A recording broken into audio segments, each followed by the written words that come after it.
we should probably, unless we're planning on doing 2 sessions, it's going to take. Hope. Let's try not to do 2 sessions. I mean, there's so much. We planned so much for the next couple of weeks. I think it would be a pity in the first meeting to already not respect that. Yeah, our schedule. Yeah. Can you guys see this? Okay, like, or is it too like to read this? Great. Yeah, I see it. Dennis, I made you a co-host also, so if you want to share your screen at some point. Okay, great. Yeah, I might do that just for one or 2 slides. So just to begin, then, and others can join as we go. I think I'm already recording. Just confirm. Yeah. We distinguished, like we separated 6 kind of points to cover today.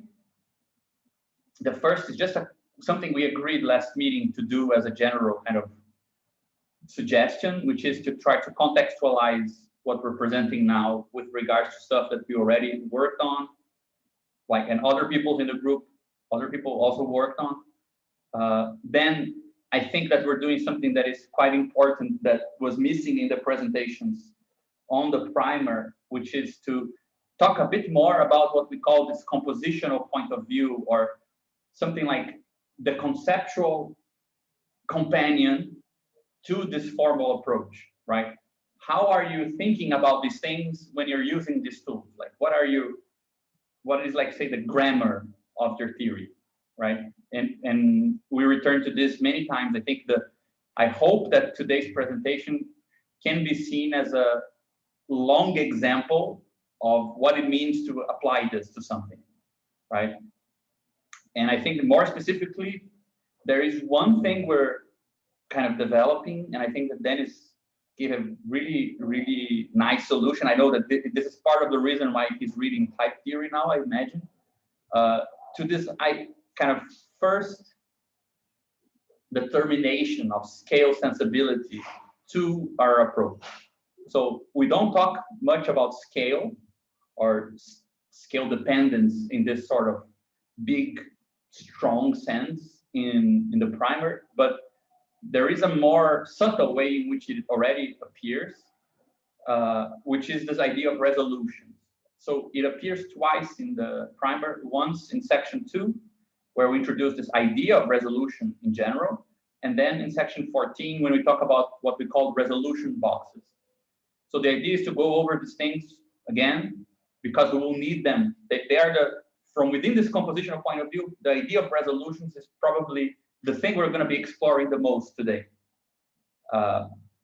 And the first way we explore it is precisely trying to understand in which sense is looking at labor in terms of quantities of time is a particular resolution of all the forms you can look at labor, right? So this will be point 4.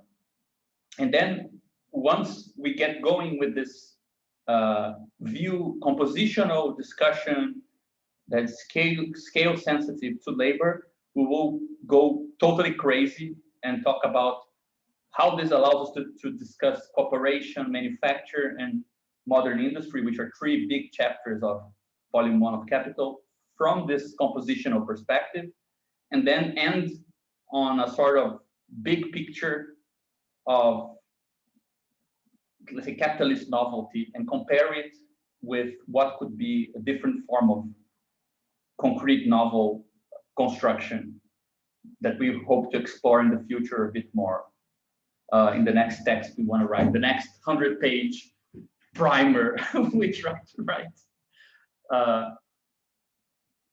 So the first part, and Dennis, I'm not sure if perhaps I can kind of head the discussion here on the contextualization, but then perhaps you can take the lead on the 2 other points, since you also wrote most of the slides there.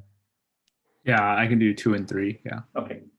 So the idea here is just to show how this presentation fits in the general research project we're doing, so people can also localize themselves in this, see like how this might be useful to things we've been discussing, and how we also are building on upon the stuff that others already did as well. So the first thing is that we have this kind of egg, or I don't know, like a geological stratus of the research, right? We did this before, like I think last time we met, we tried to organize a bit different levels of our commitments in the research group, right? Which we don't share the same commitments, but there are some presuppositions which are similar, and those have a specific reading or specific version or interpretation in the case of the primer that Dennis and I wrote, because we explicitly say there that we're kind of dividing these different regions, right? We could say that the tools and the methods that we're using to study are coming from Badiou's logics of worlds. So it is, we're interested and we're applying in a way his philosophical understanding of category theory. We're interested in the sort of new mathematical theories of logic and how it connects with computational logic, type theory, etc., and so on. But mostly it comes into the picture as a sort of toolkit, a sort of different instruments we can use to do something, right? But it's totally underdetermined in Badiou's philosophy what you use these things for, which worlds you're interested in, what counts as novelty. None of that he goes into detail, because he couldn't. Otherwise, he would be kind of going against the grain of his own project, which is all about constructing a very robust framework to be filled locally and enriched locally by actual experimentation and engagement, right? So from Badiou, we take these tools and methods, and then from Bogdanov, we're taking this sort of general point of view, right? Which is what Bogdanov calls the organizational point of view. And from our readings of Bogdanov, from other meetings, we saw that this organizational point of view is sort of a relativistic theory of organization, right? It is scale sensitive in the sense that what counts as a part and what counts as a whole changes depending on the organization under consideration. It's relational in the sense that what counts as activity, what counts as resistance, also changes depending on the perspective. It's very much entangled with the problem of complexity, and economy, energy, and so on. So there is a sort of point of view which makes things that are substantially distinct, like culture and economy or nature and society, become relatively distinguished based on different forms of organization. So we can say that this is a sort of point of view we take in this project.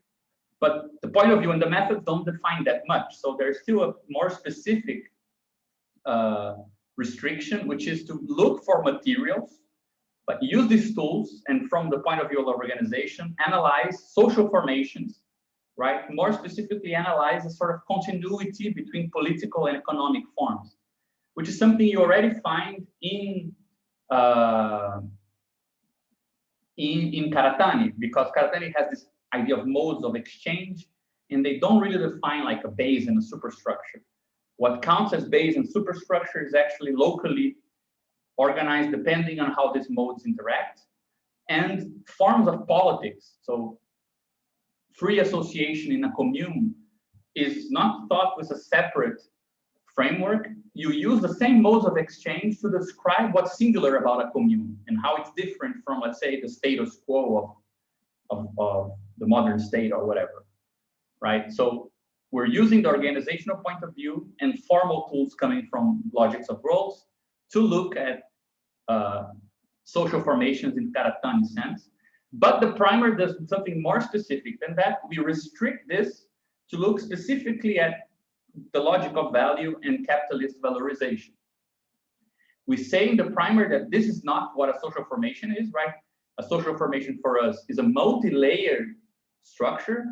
It has the logic of value, but other logics that are entangled with it. And we define in section 8 very briefly how to distinguish these things, right?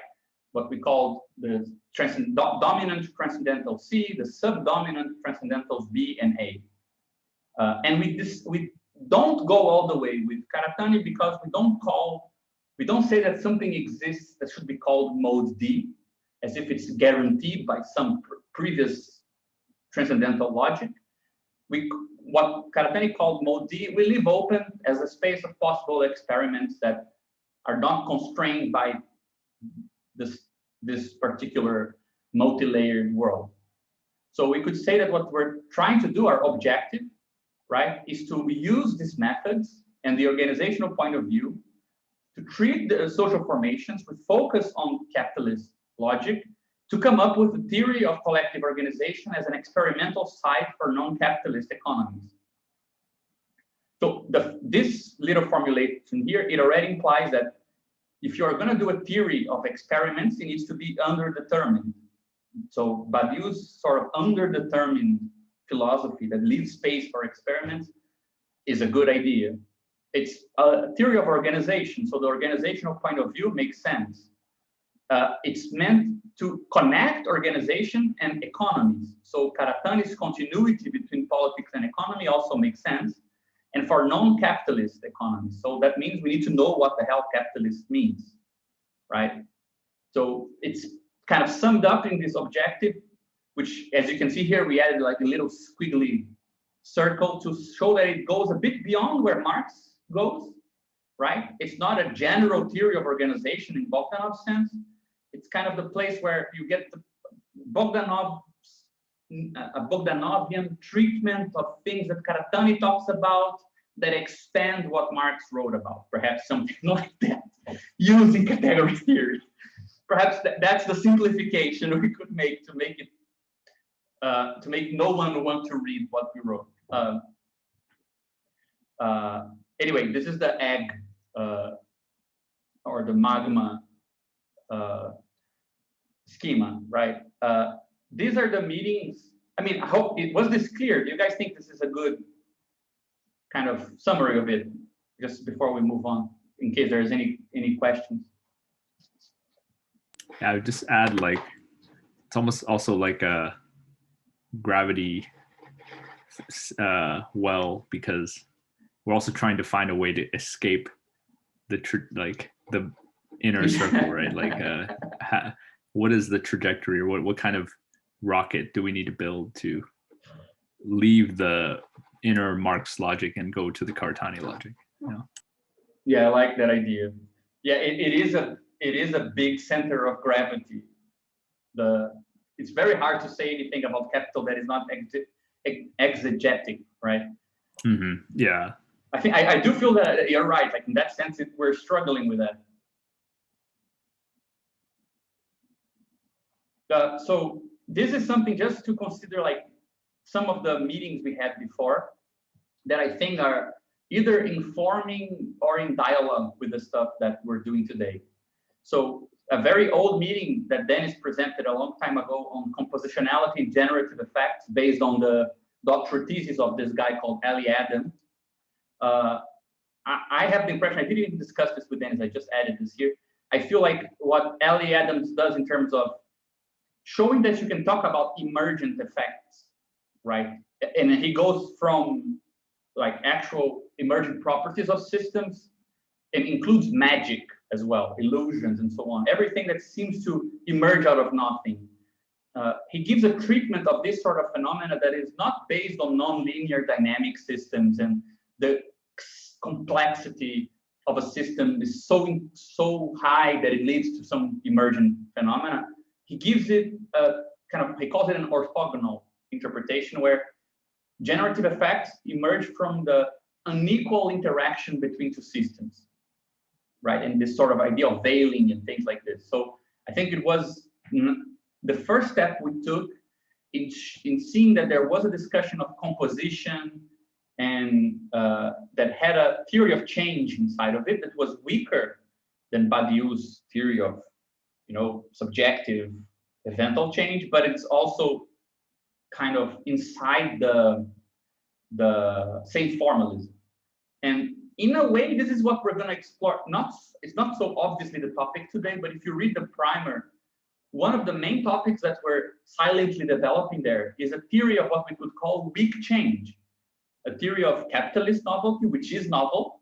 It implies that you do create something that didn't have a form before, but it's still distinguishable from strong novelty, which is something that distinction between weak and strong novelty, between what we could call generative effects and proper generic effects.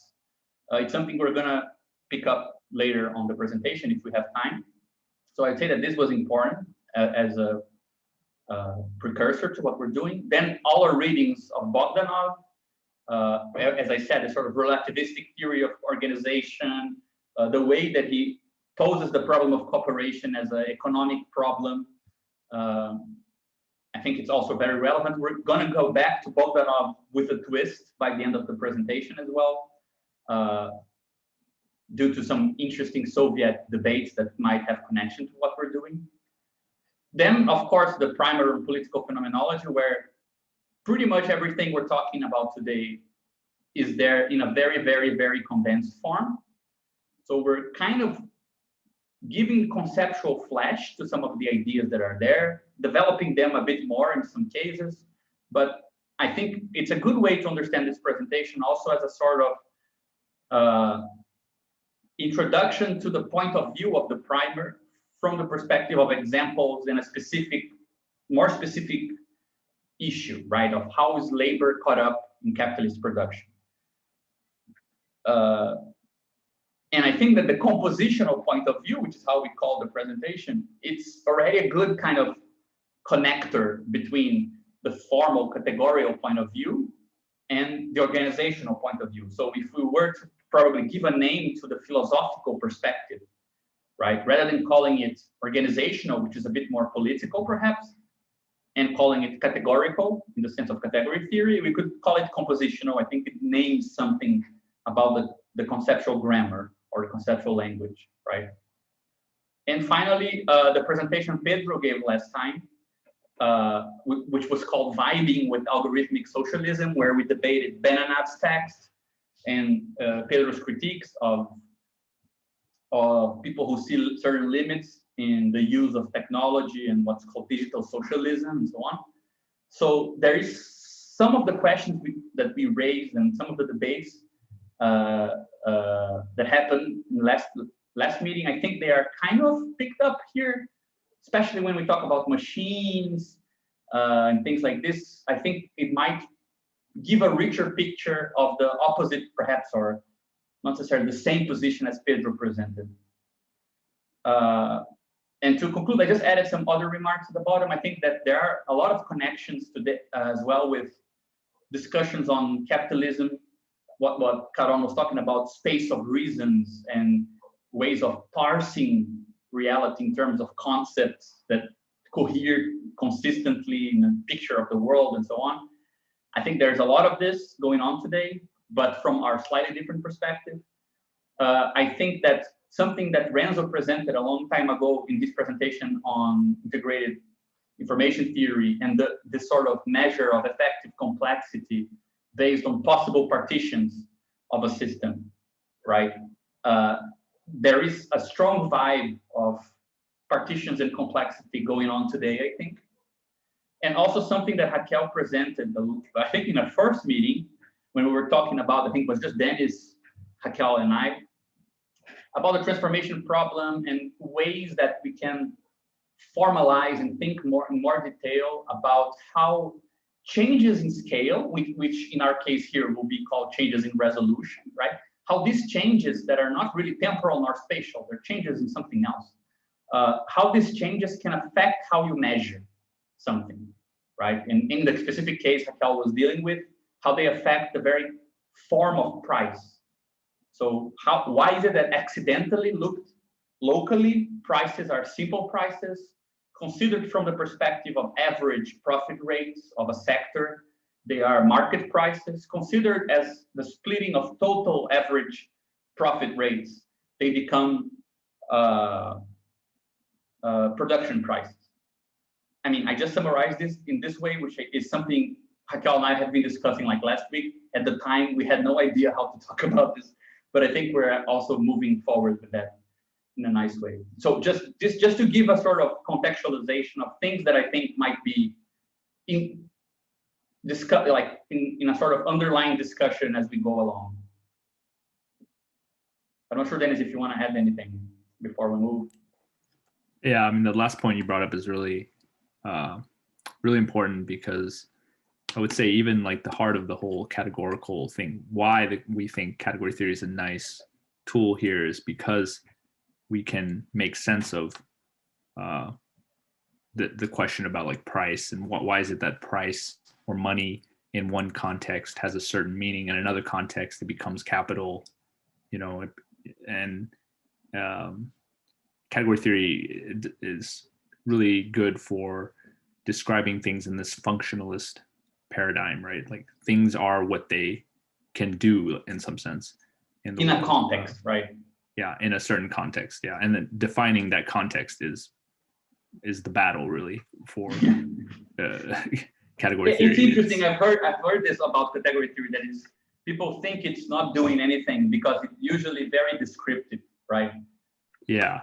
Like you usually want to prove a law, a pattern, or a regularity about a structure, and you think you need to funnel in to look at some specific correlation. And category theory tends to look at the context, that if you describe the context determinations properly, those restrictions of the structure follow naturally, right? So rather than saying, why does something work in this way by looking into it, you just look at everything that's happening outside of it, that's interacting with it, and that kind of gives you the negative of the limits of its possibility, right?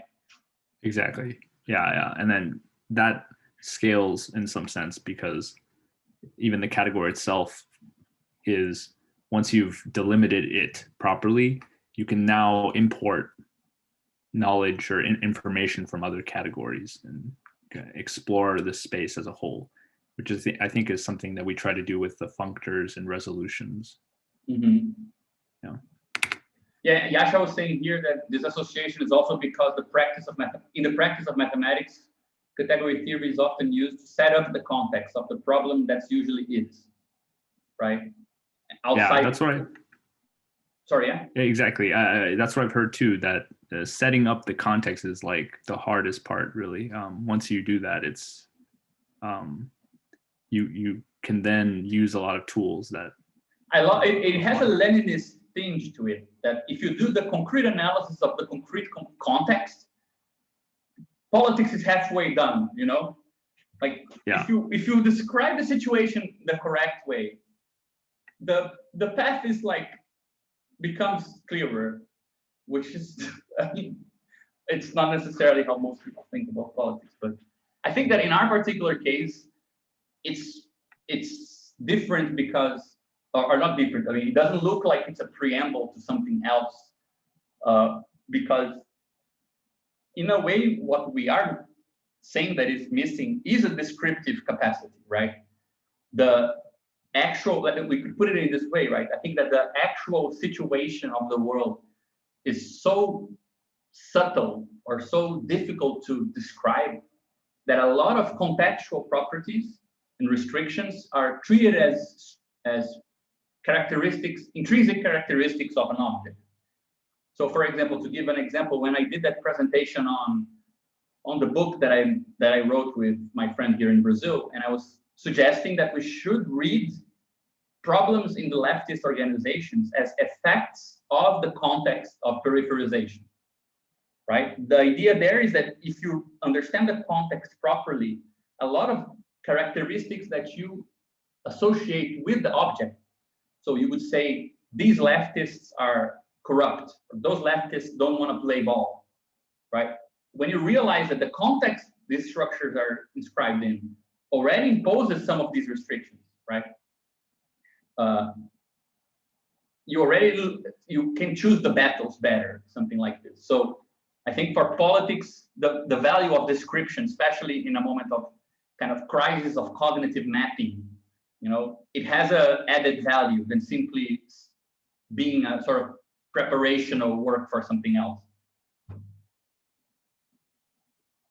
Yeah, that's important. It's something we didn't fully explore yet, because we're trying to get out of this gravitational pull of capital so that we can explore these other kind of implicatives landscapes, right? Anyway, so just to continue, I think that this is now the time where you probably should pick up, just so we can. Then do you want me to share the screen, or would you want? You can either use mine, or you can just exchange and you share it. Yeah, I'll share it.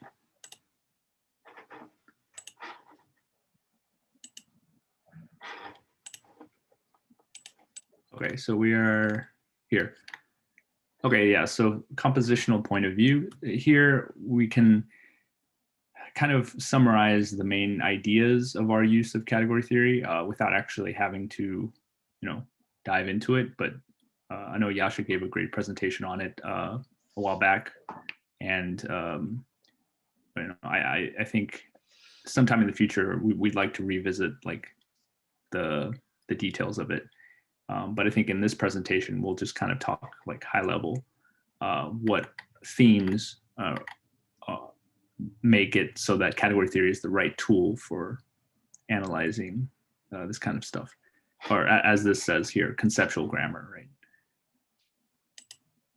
Okay, so I have a picture here of, I think these are the total exports of Brazil from 2020, broken down by relative percentage, right?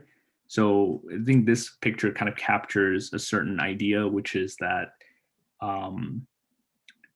every commodity, whether it is something you buy at the grocery store or something a nation sells to other nations, can be broken down into smaller parts, right? And those parts are themselves commodities, right? So the compositional point of view is that things of some type, for example, commodities, are made of other things of the same type, so other commodities. And so this is what kind of is the minimal password that you need to get into the world of categories and to make use of categorical tools. Sorry, I think it's important to say, just because it made me confused when I read the slide at first, that if it looks like things of some type are made of things of other types, it means you probably didn't find the right type to describe it, right? Sorry, what do you mean? Like, because of course not everything is made, not all things are made of things of the same type, right? So in the sense that you could say, I don't know, well, now that I think of it, I can't really find an example, but yeah, that's a good point. I mean, if you have something that's made up of things of a different type, I think the wager that category theory puts forward is that you can kind of lift that up to some more general thing, right? That's why, like, I think commodity is such a open-ended concept that commodities don't even have to be physical things. They can be just ideas, even given the proper, like, let's say, constraints from the other layers, like we've outlined. Yeah. But in some sense, in order for a category to be coherent, yeah, you do need a single type of thing. But this type can be so minimal, so undetermined that you can fit a lot of things in there. Yeah. So in this case, like, this is exactly why it's so crazy to see all these different things on the same picture, right? What does crude petroleum and gold have in common, or ferroalloys and poultry meat, right? They are not of the same type, but in some sense there is something that makes them, right? I mean, this is the whole point of Marx's opening passages, that they all require labor, would be one answer for why they could belong in the same picture. But yeah, in a categorical sense, we just want some overarching concept to kind of cover this space. Okay, so this is just briefly what the compositional point of view is. And so compositionality is to be separated from categorical perspective, right? There are two different things, but the reason that categories kind of fit very nicely into the compositional view is that they add an additional feature, which is that it's the transformations of a thing that determine it. So rather than, because you could say like, oh, isn't set theory also about composition, right? A set is made up of other sets. So why move to categories? The answer is that sometimes you don't want to look directly inside, or you cannot look directly inside of a thing to make sense of it. Instead, you can see how that thing interacts with other things of the same type. So that's what this is saying. To study a thing of some type and its internal composition is to study a collection of transformations. And this collection can be arbitrarily big, right? It can be a vast collection. And the question becomes how can you restrict that set of transformations? It doesn't even have to be a set. It can be a class. And mathematically, that's even bigger than a set, right? So we want to apply this operational view or categorical view to the two kinds of transformations that characterize commodities, which are productive transformations and exchange transformations, which is just normally exchanging things for each other. And here's two basic facts, right? If I produce B from A and C from B, then I can produce C from A, right? I can take whatever process, it can take however long from A to B. And it can be, involve different numbers of people. It can involve different technologies. But if that process exists, and if a process exists to convert B to C, to turn B, which B can be a collection of things as well, right? Counted as one, let's say. If I can turn A to B and B to C, then I can turn A to C. That's compositional and operational at the same time. Similarly, if I can exchange A for B and B for C, then I can exchange A for C, right? So this enchainment of operations, this is actually where the composition appears, right? Not so much looking inside a thing and like opening it up and seeing what's inside, but rather seeing what's inside the set of transformations. Now, there's a fundamental theorem in, or I guess a lemma in category theory that says that those two procedures are the same.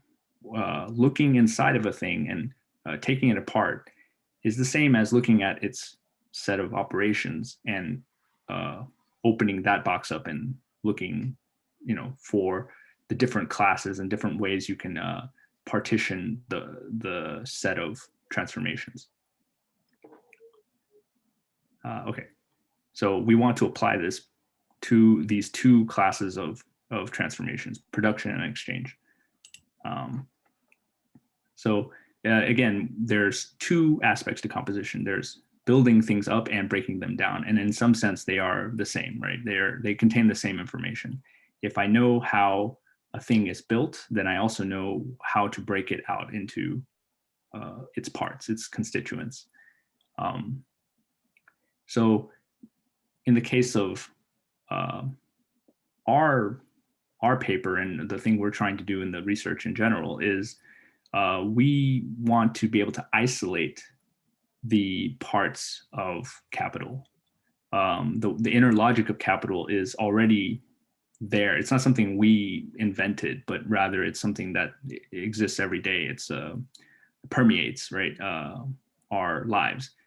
So it's not so much about building up the logic of capital as figuring out how to find the parts of it, right? Because at first it just seems like one mass of things, right? If to go back to the previous example, we know these two things, that you can produce things and you can exchange things, but that doesn't necessarily give us a logic to it. And you know, you could say maybe economics is a way of trying to break that down further to show the interrelationships between production and exchange. But we want to approach it, you know, from a different angle. So in order to do this, we have this method, which is basically a category theory method, which is restricting the set of operations down using logical predicates. So we call this the method of logical restrictions. So basically any concept that we can come up with should correspond to some restriction of operations. So we already did this implicitly in the previous by talking about the concept of production and exchange. We've already limited our set of total transformations of commodities to two classes. So we've already restricted at this point. And now the goal is to restrict further, to find other predicates, other useful concepts that can extract information from these very large sets. So here an example. We may not know all the forces that act on a physical body, but we can talk about the effect of gravity in particular. So obviously a falling body is not just affected by gravity or a body moving in space. It's affected by many, many things. We would not get anywhere if we needed to know all the forces before we could say something about the movement of that physical body. We have to be able to talk about different forces in isolation first. So just the metaphor here is that we may not know all the uses of a commodity, but we know it can be used to make a chair, for example. So this means, this shift in perspective means that we don't start assuming that we know what commodities are. We start with, we don't know all the things that a commodity can do or what it can be used for, but we need to restrict down from the set of all things to particular things. And we care about studying like case by case the uses of a particular thing. So this is how the method of logical restrictions works. We, I don't know, I think for me, it's interesting because, or it's very nice because you don't have to know everything about the commodity. So we can kind of localize our search for particular phenomena. And in this presentation, in particular, we want to focus on labor, right? Labor is a particular kind of commodity, and we don't know everything that labor is capable of, right? That's a fundamental premise of our of this presentation, is that we don't know everything labor is capable of. So capital has restricted the set of what labor is capable of to things which make more money, right? Make value. And so we want to understand that boundary line. What kind of restriction is this? Okay, so here is a kind of a picture of what I was saying earlier, that we have on the left here a circle containing all uses in general. So this can be things that have nothing to do with commodities. We can use a chair in a way that, you know, kind of removes it from the commodity world, in a sense. It just becomes an object in the world. We could, you know, set it on fire, or you know, use it to make art or something like that, right? And it doesn't necessarily go back into the circuit of the commodity world, although it's questionable where that is, right? I mean, finding a space outside of capital is also like a not a trivial thing to do. So it's not to say that there's some easy formula for doing that, but let's say, for example, that there are things you can do that are not commodity preserving. So then we go one level deeper. We have commodity preserving operations. So we say in the paper that these are operations that the end result still has exchangeables and uses. So we define in the paper 2 sets for every commodity: the set of things it can be exchanged with, and then the set of things that it can be used for, right? And I think this is, this was like an important contribution from our discussions, like about what exactly is in those sets. So it's pretty simple, like in exchangeable, the set of exchangeables is other commodities. But in the set of uses, what is a use exactly? For now, we are trying to be more categorical about how we think of uses. And so we're saying that the set of uses are themselves maps, commodity preserving maps. I think a good way of thinking about what you're saying is, if you go back to that crazy image of all the quantities of kind of primary commodities, right? The first point is that you cannot really ontologically find things in common between them. But if you work with those 2 rules you proposed, right, that things that when they're composed together, they give out a product that can be composed with others in such a way that if you compose together those 2 compositions, that thing is also a process, right? That's the logical definition of commodity production. Things that if they are composed together and become commodities, you can compose them again, take them as the input of the next thing. That will the whole thing together is still a commodity production, right? And in that logical sense, these things are equivalent. Like they can be treated as the same type, even if ontologically they couldn't, right? There's nothing about coffee that is like crude petroleum, but both of them can be caught up in those sorts of transformations, right? And at the same time, both of them can be caught up in transformations such that if I can exchange some amount of petroleum for some amount of coffee and some amount of coffee for some amount of sugar, then I can exchange petroleum for sugar. Again, ontologically, they're totally distinct, and we don't really care what they are, right? We will see how their being gets caught up in this logic, but at first we don't really care. But they are, let's say, amenable to be logically, they're available to be logically treated in this way.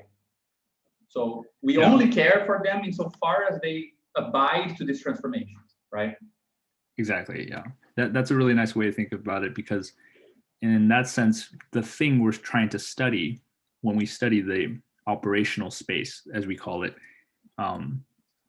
is this commodity, 2 sets of commodity transformations that kind of pull different things into them, right? Like you said, like corn, coffee, they're both kind of enclosed or brought into the field of this, of influence of this process. And yeah, it's like irrespective of what the thing actually is, it can be pulled in. We could say that commodity is a description of how things are and not really what they are, right? Yeah. They are commodity-like insofar as they can be treated in this way, which is also, I think, a good way of thinking about use and exchange, because for us, use is actually commodity use, right? Commodified use, and not use in general, right? As Ben showed here. So you have uses in general of petroleum, which are not even human, you know, the use of turning dinosaur into liquid. I don't care about that, for example, in itself, or it's not something that, you know, a capitalist might worry about it, but it exists. It's a possible transformation of dinosaurs into petroleum. But some transformations of petroleum, so not the dinosaur to petroleum, but petroleum to something else, that preserves the commodity form, right? So that is enough to define a sort of restriction of possible commodity uses for petroleum, right?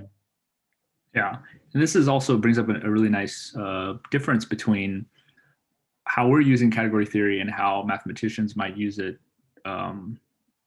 Although I would say, like, with applied category theory, this distinction is not so clear. But you know, in mathematics, once you define a category, that's pretty much it. Like, it's there. It's the set of things that like groups apply to. It's kind of there, and we may discover, let's say, more groups later on. Although I think the all the finite ones have been found, right? But we may discover more of some type of thing. But once you've kind of delimited the boundary of a mathematical world using category theory, it's kind of set. Whereas in this picture here, you can imagine the borders of uses in general and commodity preserving is constantly fluctuating, right? In the case of a world dominated by capital, so a T with a dominant C, as we say in our text, the commodity preserving circle is constantly expanding further out into the uses in general, trying to find from the things that are not commodified already, trying to find ways of bringing that into the orbit of capital.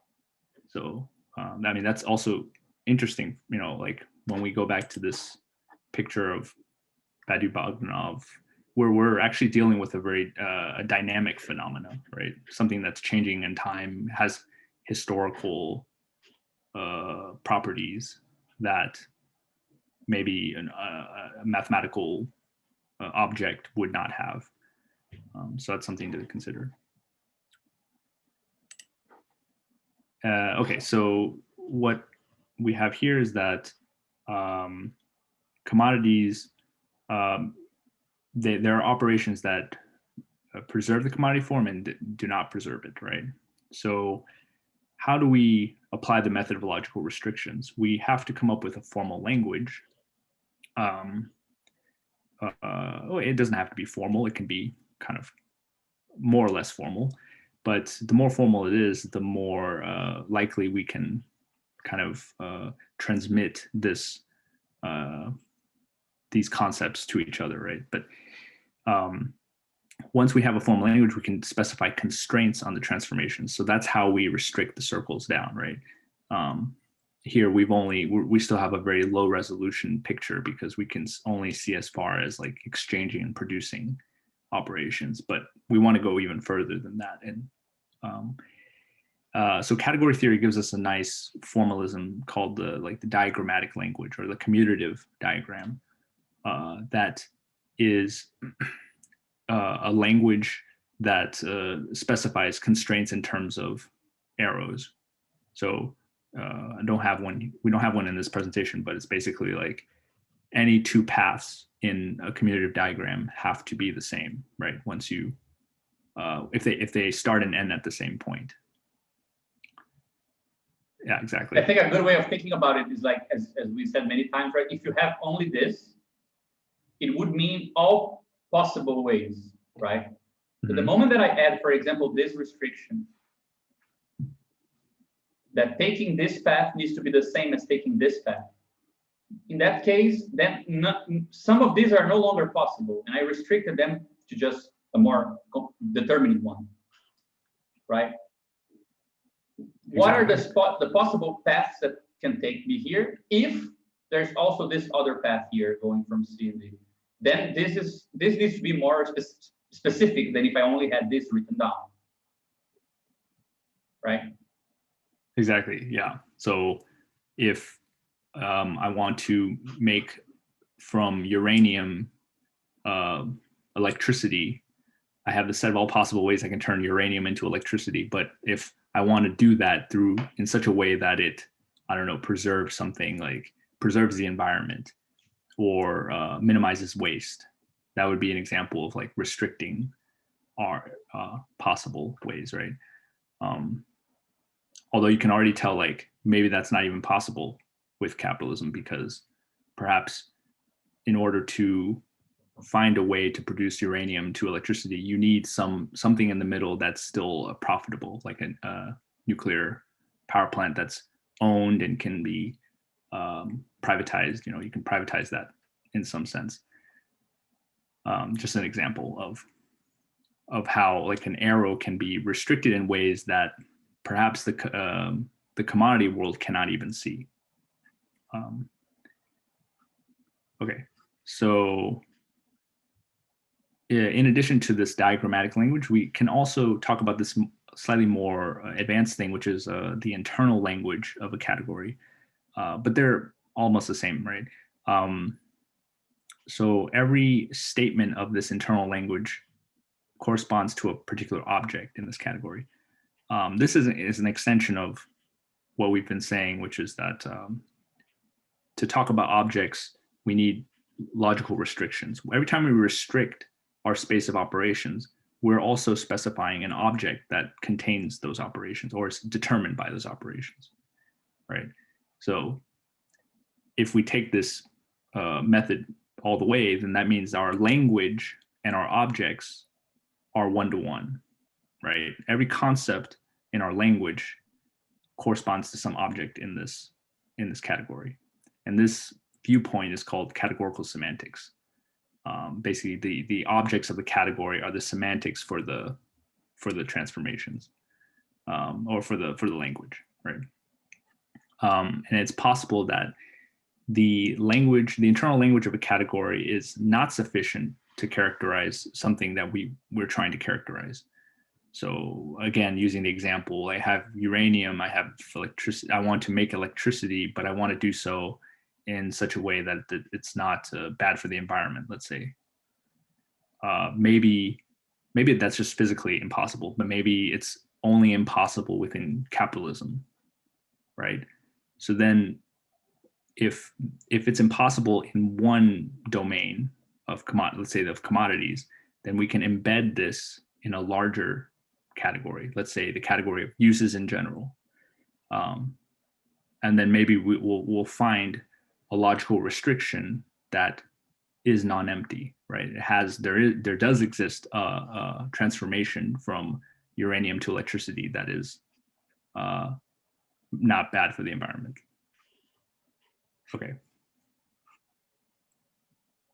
Okay, so then, okay, so this brings us to the idea of resolution.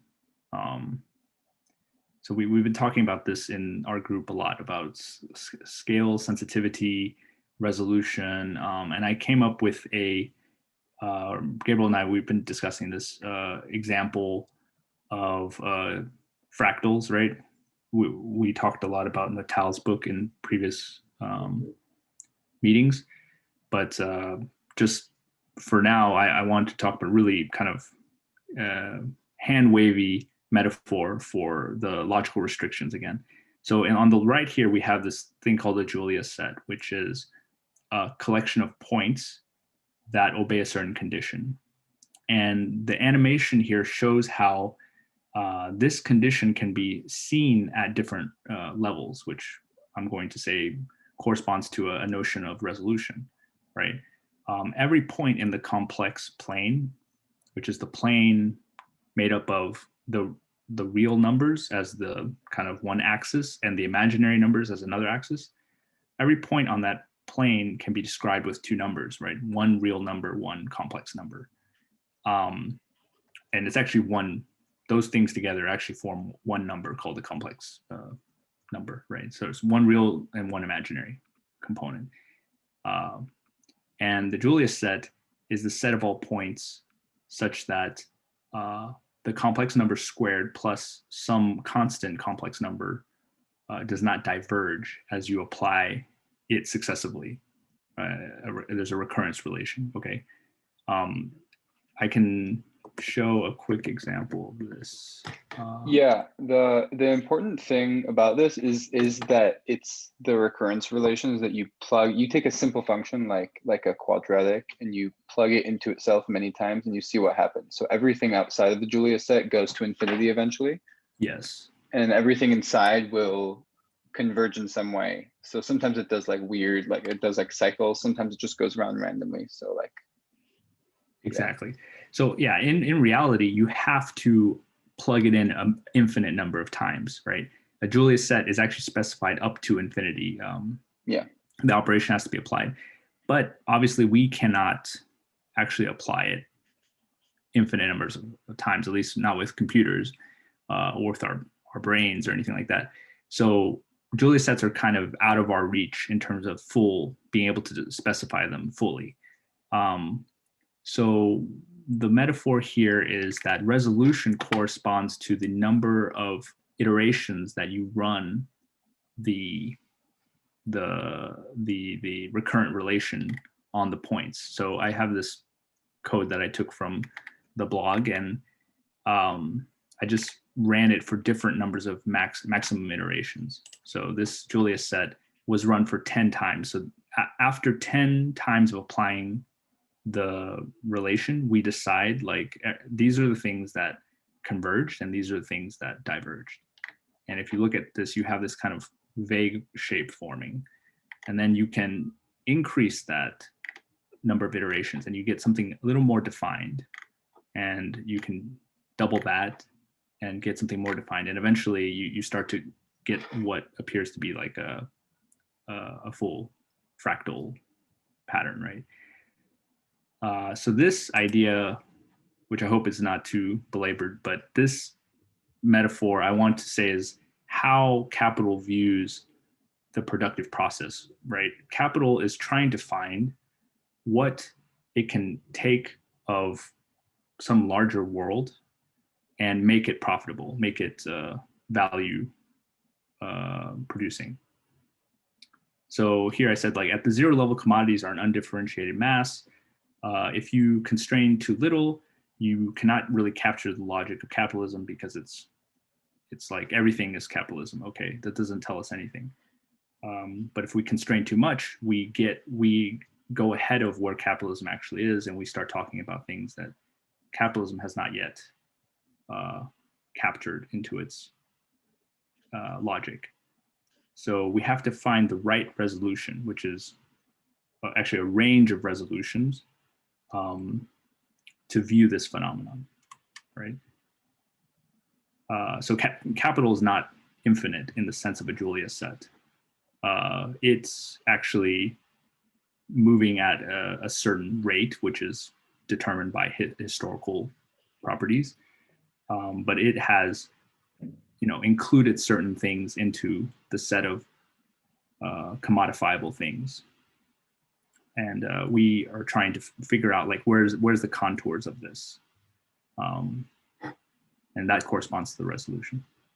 Okay, so as an example, to make a wooden pencil, I don't need a particular wood from a particular tree. I need a type of wood, right? So from my perspective as a pencil producer, I want cedar, for example.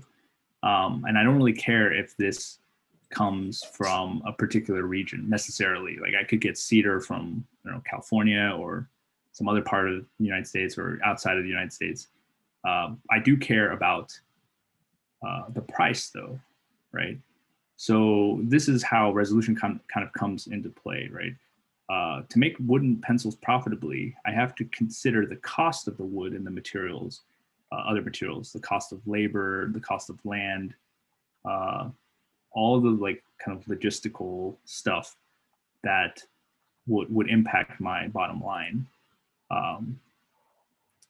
But I don't need to see really what my worker likes to do in his free time. I don't really care about the life of the worker outside of my production process, right? That's why I pay the worker, so I don't have to care about that kind of stuff. So this is an example of how like capitalism imposes a particular resolution on the world. So certain things don't matter, right?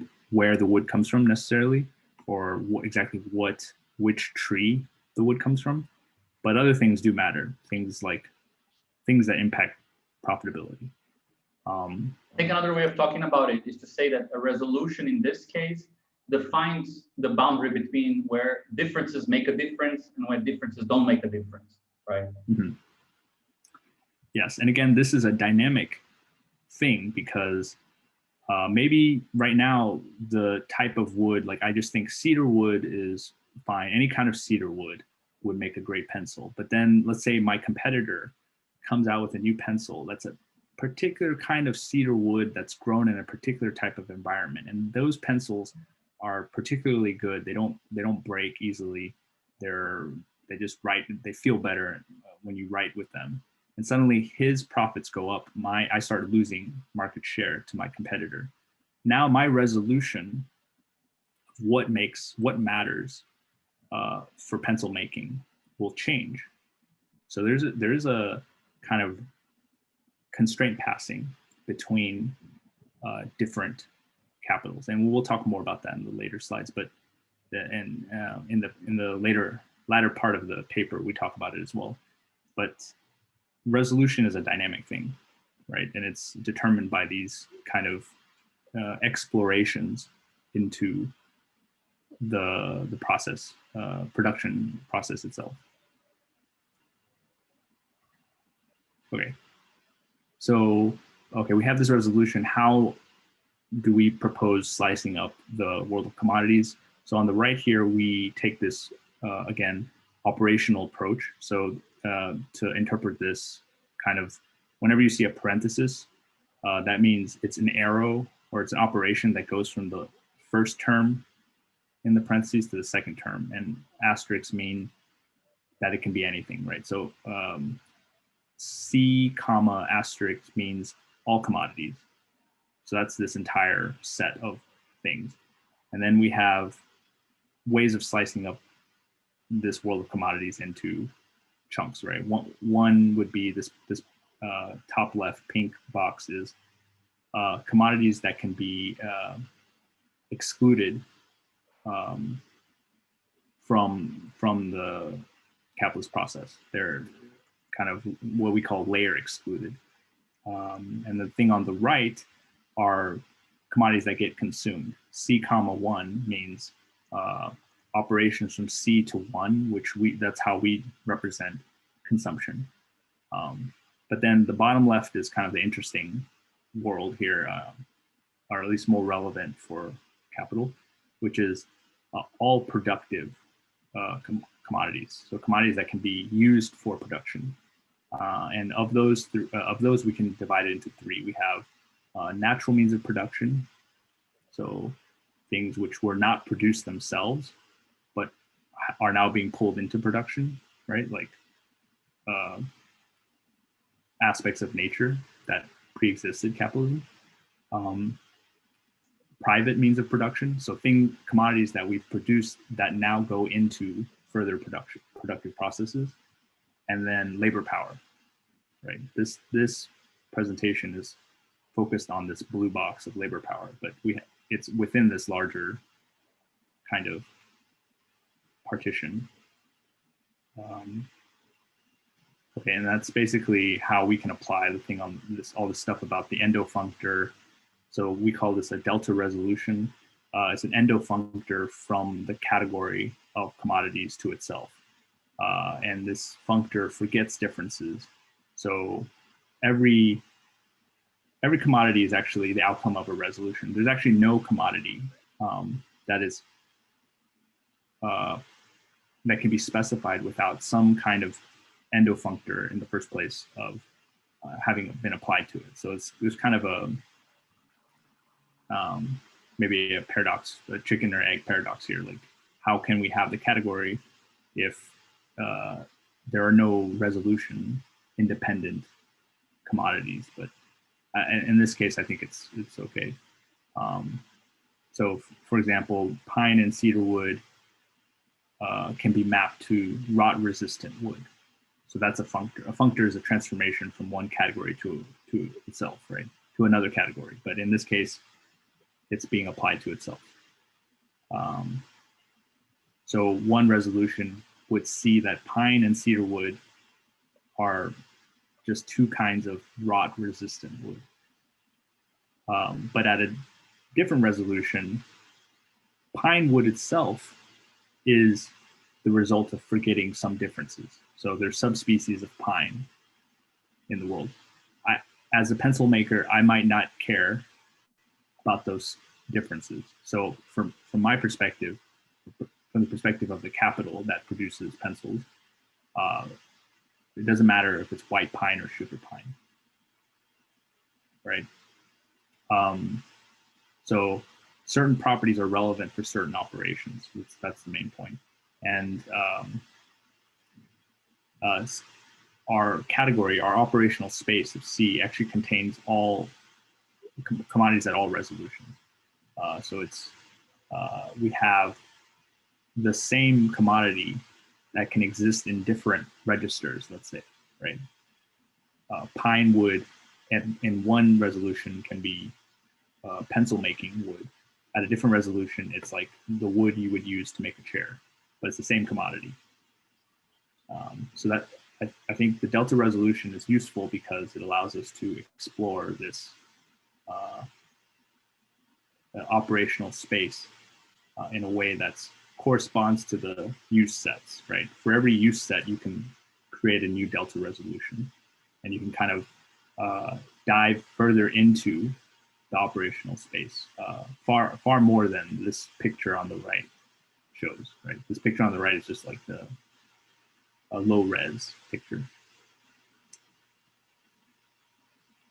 Okay, so here we get into kind of more experimental stuff.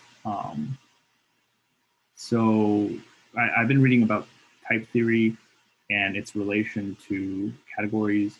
And in the previous slides, we talked about like there's an internal language. So every logic is actually logic over a set of types. Set theory has its own logic, and it only has one type, which is set, right? Everything's a set. So it's what some people would call a single sorted logic. In the case of capital commodities, we don't have a single sorted logic because not any type of commodity is allowed to be in a operation, right? You need specific operations from one type to another. So, so category theory is kind of this also a space to investigate different logics and different type theories. Okay, so one way to think about how types work in this space is by looking at this monad, which actually the next slide is about the monad, but in this case, we can talk about two different resolutions, which on the left here, we'll see pencil is a type, and it contains the wood. So wood becomes one thing that's been being used to make pencils. And here, this is like aluminum, right? Aluminum is being used maybe to make like the little metal piece on the pencil, or maybe the letters. But these two things can also be used to make chairs. So we kind of have this hierarchy of types where these kind of base things can be considered to be subtypes of kind of a more general type, right? Or if you're in programming, maybe a more apt description of this is like a generic type, right? So chairs are kind of generic over the elements used to produce a chair. Okay, so this is kind of a way to add structure to these objects in such a way that we can start talking about process that needs not specifically any tree, but a tree of pencil producing qualities. Okay, and then this naturality square just lets us say that given two commodities of one resolution, there is a natural transformation turning those two commodities into two commodities of a different resolution, such that this, like taking the top arrow and going down is the same as going down and to the right. So this is a constraint, right? So this is kind of experimental because we didn't really make use of it that much later on. I think the only real use we talk about it a few times, but one main use of it is using money as a kind of a basic type of resolution, where all the different, if you think about money, it's kind of interchangeable, right? The money I have in my wallet is indistinguishable from the money in your wallet in some sense. Besides, we have different owners, but the quality, the properties of money itself are the same. So we can say that in a world dominated by money or capital, money is, there's a money compatible resolution.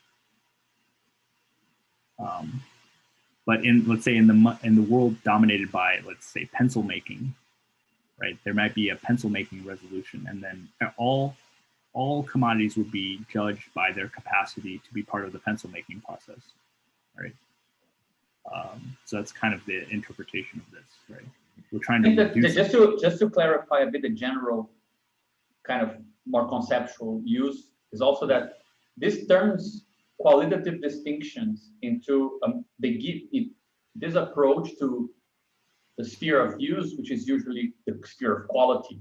In this case, it becomes just it becomes just a differential space that if you choose some kind of resolution, you are also committing to some other things, right? So kind of qualitative distinctions are reduced to combinations of how you restrict the set of use and what sort of composition this allows for, right? Just to clarify that it's a sort of compositional view of quality, right? Mm-hmm. As you said, like, we don't care what setter is ontologically. What matters is that considered restricted to some aspect, it composes to become a pencil. Restricted in some other aspect, it composes to become a chair. And you can kind of slice the use set of Cedarwood based on those restrictions, right? Yes.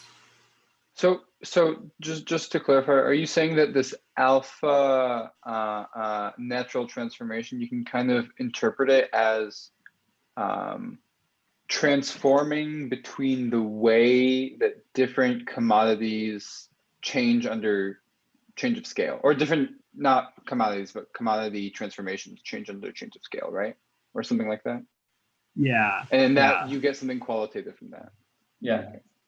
Yeah, exactly. Yeah.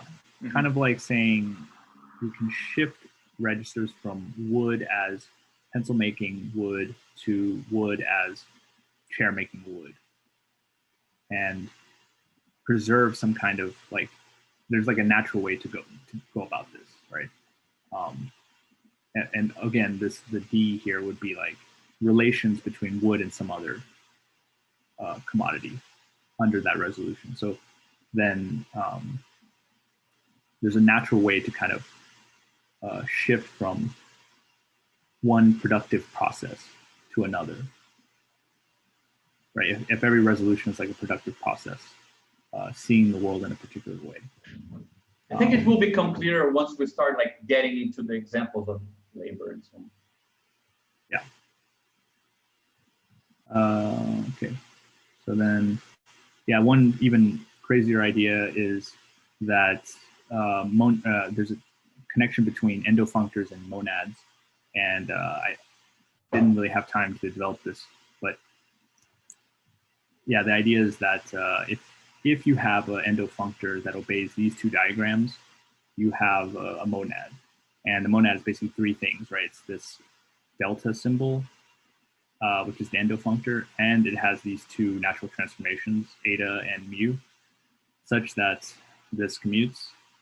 And the interpretation here is simply that we have the resolution monad, but we also have the reverse of the resolution, which we wrote as this upside down triangle, which is all the things that would be counted the same under that resolution. So if you were to apply this Endo functor, one thing is about forgetting differences, right? The regular triangle forgets differences between graphite, wood, eraser, labor.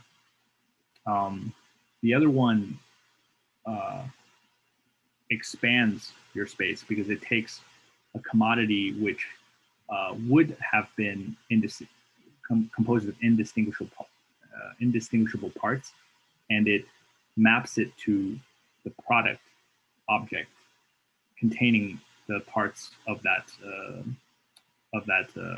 commodity.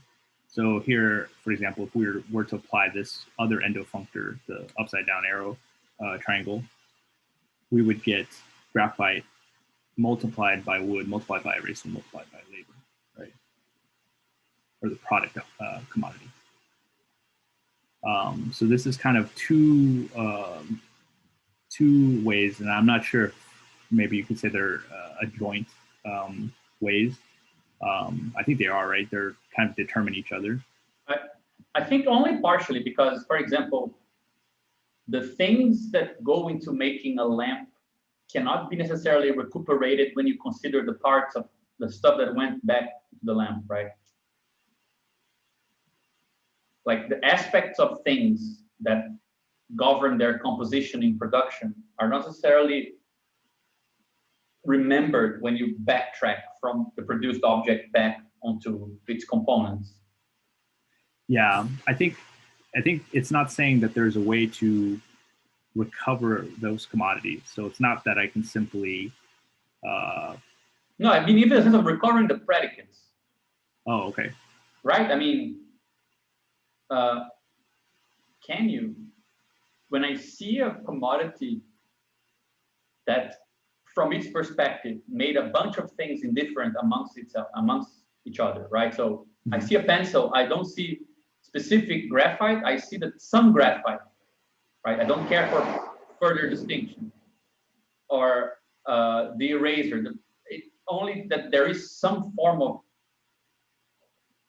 petroleum-based eraser there, but where it came from doesn't matter. Like you lose some of that information. Okay, something is going on here. Yeah.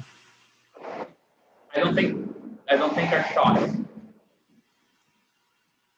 I think it's not gunshots. Might be just. I don't know who's playing today. That sounds trouble, like trouble. Okay. It doesn't sound like gunshots though. Like it sounds like fireworks. Ah, okay. Which is not necessarily a good thing either, but we'll see if it gets worse. But yeah, I'm just not sure if talking about, let's say, the resolutions under which commodities are considered, the predicates that are relevant for them as parts of a production process, are the predicates that you can decompose the produced commodity once it's done.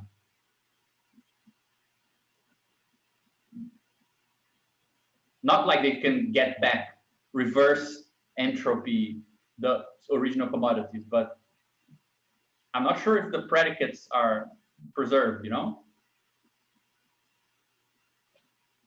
Yeah, preserved by what? Yeah, I'm trying to understand, like, in which sense is this recuperatable by the inverse delta thing? Oh, yeah. So it's only in the sense that when you look at a commodity, you should be able to see, like, if every resolution is like the glasses that you can put on to see commodity as indistinguishable, you should be able to find the inverse glasses, which lets you see something that was indistinguishable as distinguishable. But not in the sense that there is a productive process that can.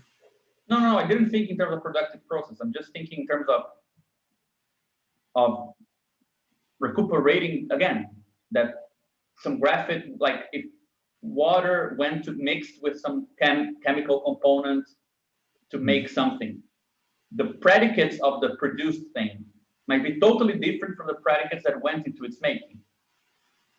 So, for example, if there was a necessary catalyst, right? We don't care for which catalyst it was, but it's not in the sense of recuperating the objects or the commodities, but in the sense of even seeing the stuff that went into it.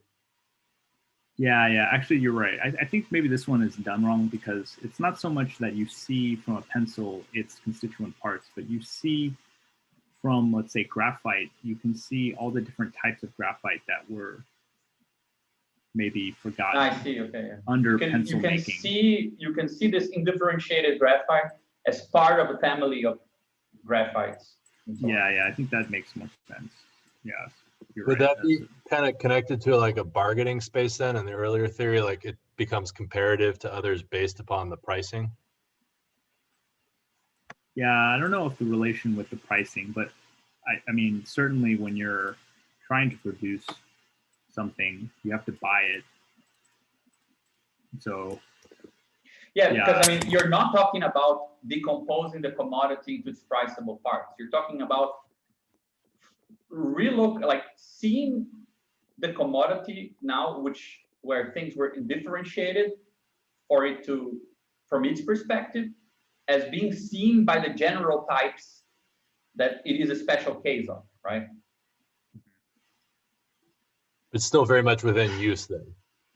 These are all still predicated on use prior to pricing. Okay, got it. Yeah, prior to pricing. Yeah. But there can be different monads. We can define different endo functors that obey, as long as they obey these two conditions. We can kind of come up with a different way of looking at this space. So this is just two examples here, but I think there could be something we could explore, because they are also deeply, they're really important for this internal language, right? The relationships between monads and internal language is something I've been interested in, but not really sure how to go with that. Yeah. We'll see how it plays with the main topic of labor and so on. We can see if we can recuperate some ideas. Yeah, maybe it'd be useful later. Okay, even this part, I think we can also use it more in the context as we go, right? Yeah. This one is actually, this is actually how we use the delta resolution in the paper. We come up with this idea of a resolution box. So if you remember from section 14, the resolution, the operad is basically like a box with wires coming in and out of it. And then the composition of boxes is such that you can put boxes inside of other boxes and connect the wires together, right? So that you use this to model a productive process in terms where you can always dive further into this process. So you can unbox it to see what's inside of a box, right? So in the case of these Amazon workers here, you have the same worker let me just imagine that they're the same worker. Of course, they're different people, but imagine it's the same worker doing different tasks in the Amazon fulfillment center. So we wanted a way to kind of model this behavior of a worker that's kind of changing their resolution, right? Unlike a material like, I don't know, a hammer. Although a hammer could be used in different ways, the number of resolutions of a hammer is pretty low, right? But for a worker, labor power, you can actually adjust what the worker needs to focus on, what the worker should be doing at any given moment, right? So we came up with this idea of a resolution box, which is a box that takes labor in and returns labor out. But the labor that comes out has a different resolution than the labor that goes into it, right? So if we go back to this idea of like wood that makes pencils versus wood that makes a chair, you can see like just replace wood here with labor, right? A laborer that makes pencils might need to be called in to make chairs using a different set of skills, but it's the same person, right? You pay for their hour. Yeah, and even within the same labor, like for example, in the resolution box in the next slide, you can imagine, for example, that this is, I don't know, cutting wood with something we're gonna use this example a couple of times today. Like you refine your work with the resolution box to become, let's say, wood cutting work. But once you cut some wood, you can refine it to cut it better, right? There's a sort of zeal to work, which is this sort of constant negotiation with the material. You try to cut it the first time, and this is the wood, right? And it goes okay, but not perfect. So next time you learn better and you try again and it goes a bit better. So even in the case of specific skills, the resolution box not only distinguish specializations of labor, but they can also serve to talk about further attention or further precision or specification such that the task happens, right? Yeah, and this is kind of this is the reason we can count those two things as the same, like different sets of skills and also doing the same thing but better, has to do with how plastic the use set is in a way. Like the use set is it has extensive and intensive aspects to it, right? Like you can put a lot of different uses of labor into one set, but you can also intensify or focus a single use of labor into like more fine-grained detail, right?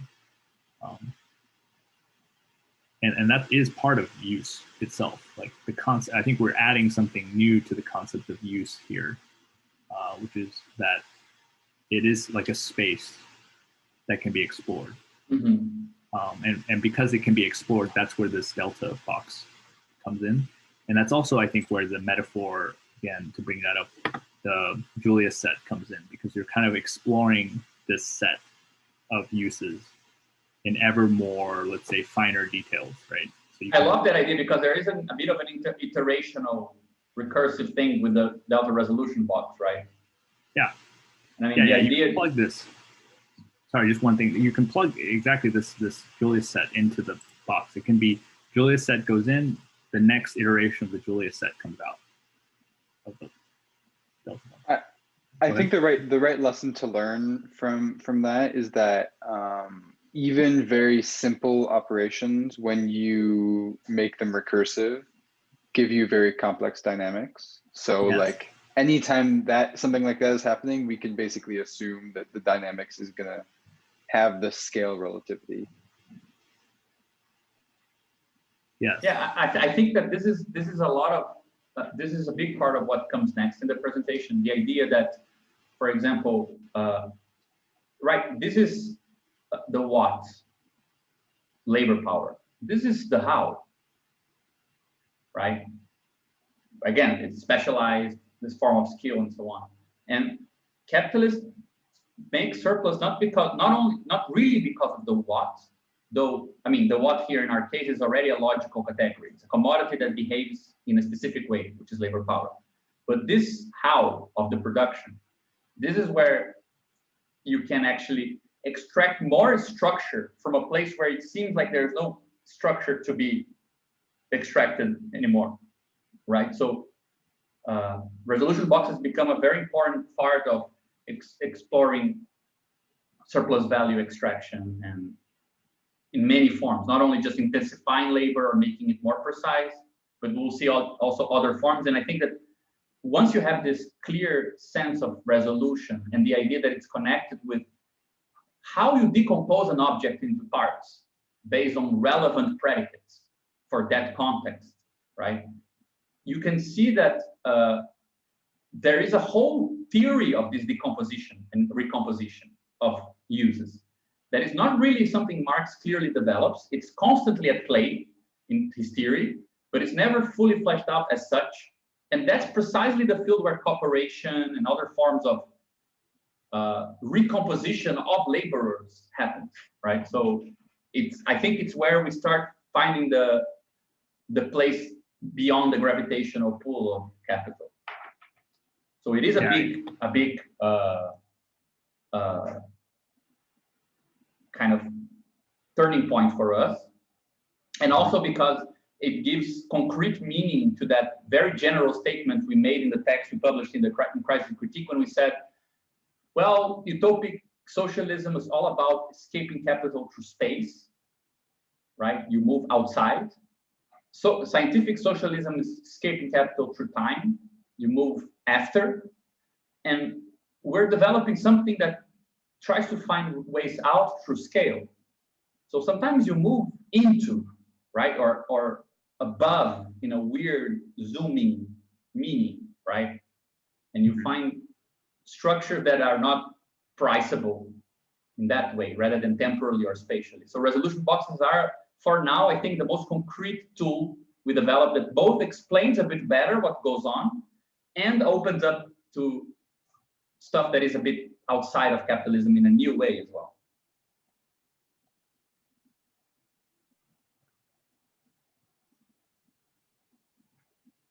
Yeah, it reminds me of the conversation in The Wire from season 1 where they talk about the guy who invented the chicken nugget, and they're speculating on what happened to that guy. Like the guy who's invented the chicken nugget was just a regular employee that kind of did something on the in his off time, right?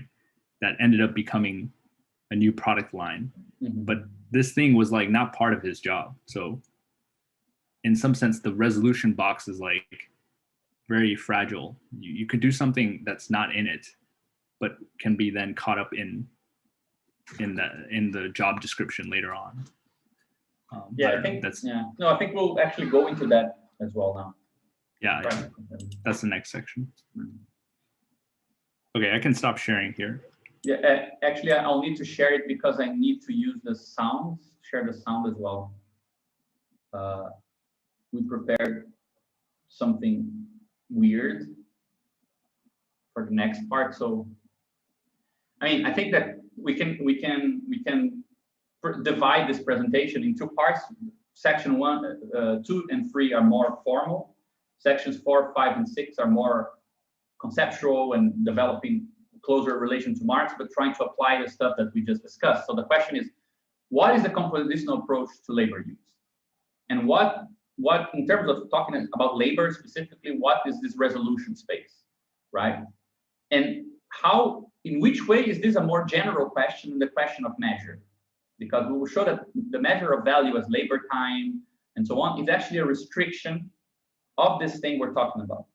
So again, it further reinforces the idea that this is a broader perspective, as Dennis was saying, an enriched kind of embedding of the commodity category to something that can see a bit more perhaps already than you can immanently see from the perspective of commodities, right? So the first thing we have here is just a definition to make it clear.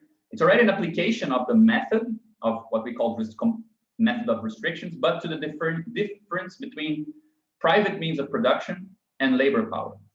So what are private means of production? We distinguish private means of production from natural means, as Dennis said, because you will see that there is a condition here that natural means of production does not share. So MP, or means of production, is a commodity. It is the output of previous commodity production.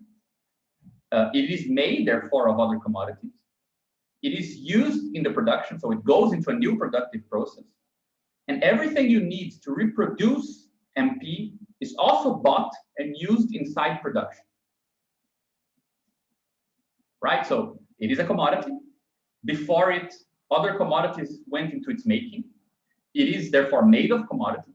It's going to go to be part of a new commodity, and everything you need to make that commodity remain what it is, or to do what it does, for example, a motor and fuel, right? Or cleaning things you need to clean some tool or whatever. They're also bought and used up inside the production process. So this is the condition that is not in the case of natural means of production. They are commodities, but they're not made of commodities and they're not output of previous production process, right? A piece of land was not the product of labor or the product of commodity production, but it is used in production. And if you need to buy fertilizers, you also use them up in the production process, right? Labor power is different, but you see, we don't distinguish it substantially. We distinguish it in terms of the type of commodity it is with regards to other commodities. So it is a commodity that is not the output of a previous commodity. Just like natural means of production, you don't create labor through labor, right, or through commodities.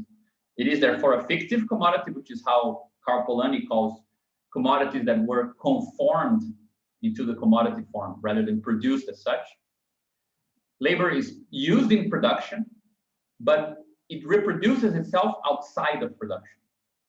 So the things you need to keep labor alive, it's fuel or it's fertilizer. The capitalist doesn't need to buy that as well, right? He pays the laborer and the laborer buys it outside of production.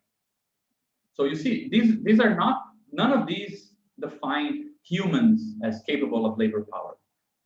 Any set that is caught up by commodity preserving relations. In this way, will be called labor power. The only other example I could find, if Bender from Futurama is paid for his labor and then buys fuel in the market, right? He's a commodity. He's no longer considered just a product. He's a responsible, separate legal entity used in production, but reproduces outside of production. You could exploit and Bender and consider him labor power. So you have a compositional distinction between means of production and labor power, in the sense that because everything that goes into MP and comes out of MP are commodities, the parts of means of production are all priced already, right? It's like saying that, it's something we discussed already a bit, this idea that there were commodities here with some cost, some value. They went into the making of MP. So everything that is part of it now actually can be assigned. There are prices to its parts, right? Whereas not all parts of labor power are priced because it is not made of commodities. So not everything in it is a commodity. And the commodities that it does need are not purchased by the capitalist. So they don't, when I use it more, like when I use the land more, I need to buy more fertilizer. So the reproduction cost grows with increasing productivity. When I increase productivity of labor, I don't need to buy more food for the laborer, because the laborer is the one who needs to go outside and buy the food himself. So there is a disjunction between how I use labor and the value of labor, right? Please interrupt me, guys, if anything is confusing. I just wanted to move a bit quicker. So to understand this idea of labor power, from a compositional point of view, to go back to that, like to specify a bit more this diagram for the case, this Venn diagram for the case of labor, we can imagine it in sort of 4 layers. Imagine there is something like the set S, that is the ontological support set of labor power, the extensional set of everything that is below labor power in some sense. If I'm a worker, it's everything that I am or can be or whatever, as broad, infinite, and indistinguishable as you want to define. Then you have what we call the U set of labor, which is the very fuzzy set of every map that goes from commodities to this general set, or from the set to commodities. So just the set of these maps, right? So something goes into labor and composes with it. Something goes from it when it composes with other things. Well, the set of all commodities that are transforming together with labor in this way form this general labor use set, right? So for example, it includes labor, but includes also individual consumption. When you transform your body by eating some yogurt, you're not producing commodities, but it's composing with commodity, right? Now, we call concrete labor a restriction of this amount of possible transformations of the U set. So it's a subset of LPU, right, of the U set of labor power, that is made of parts that compose in transformative ways with means of production in a productive process. So from all those arrows going in and here, separate only those that are composing with commodities, so LPU, and that are composing with means of production in a productive process. So that would give you, for example, this orange region here, which is just a lot of transformations, right? Now you can restrict this even further and say, now single out the subset of concrete labor of all compositions with means of production, such that the output preserve the value of labor power and means of production in the product, right? So only the ways of using labor such that the value of the output of this compositional process will have at least as much value as the labor and the other stuff that went into it. So for example, if somebody gives me a bunch of paper that is worth I don't know how much, and it cost me I don't know how much to work for one day with this paper, there is just a restricted amount of ways I can, for example, do origamis with the paper, that will produce an output that is at least as valuable as my time plus the paper. And that's what we call abstract labor. Abstract labor is not abstracted out of use. Abstract labor is abstracted into use, is a further restriction of the forms of use to the forms of use that preserve value. Now, value is given by the transcendental of value, exchange. So it's a definition that is seen or restricted from the perspective of value, but the thing being restricted is concrete use, right? So from the many ways I can accomplish a task, some of those ways preserve value. Some other ways are sloppy and don't. So abstract labor for us is a abstracting into the ways labor can do something, not abstracting out and considering from a larger standpoint or a zoomed out standpoint and saying everything is indifferent, everything is a product of energetic expenditure of human efforts. You don't need to have this sort of idea that abstract labor is a mental abstraction, right? It is a concrete form of differentiating labor that abstracts away from all the possible ways to keep only those that preserve some property, right? The property of value in the object, in the produced object, right? Could you say maybe at a certain level, like when management looks at workers are looking to kind of constrain CL to AL, and that's actually kind of like a I think that the way that capitalists actually look is, I think, described here. Yeah, I think that the very important thing that you're touching on, it is an underlying topic of this discussion, because you see, once you define abstract labor in this way, the abstracting is practically accomplished. It's not mentally accomplished as an average from the perspective of exchange, right? Which is one of the interpretations that you find from Marxists. Abstracting is done in the very way things are done and shaped and so on. But there are many ways that, how do you know something is not preserving value, right? How do you measure if value is being preserved in labor? So that's where usually labor time comes in, right? You're fast, you're slow. It's already a temporal measure. But you see, it's not obvious that you would look at time to make sure that value was preserved. So we need to explain why that's one measure, but there are others, right? Sometimes, I mean, the predicates that distinguish workers in the workplace are not only temporal predicates, right? Use of labor, as Dennis was saying with the resolution idea, the uses of labor are distinguished and considered or differentiated in many ways from being cooperative, being attentive, being disciplined, not wasting. All those things are trying to preserve value, and they're predicates that are already trying to kind of restrict the kind of free movement, not in the pretty heroic sense, but in the sense of like wasteful, noisy movement of a system, right? Into the reducing degrees of freedom to something that guarantees that value be preserved. So I agree with you that it has everything to do with that, and I think that our approach helps to develop a phenomenology of the workplace, right? That is connected, which is already much more organizational, but it's deeply connected with the problem of value in macro social analysis, like in capital. It becomes easier to make the move between the two.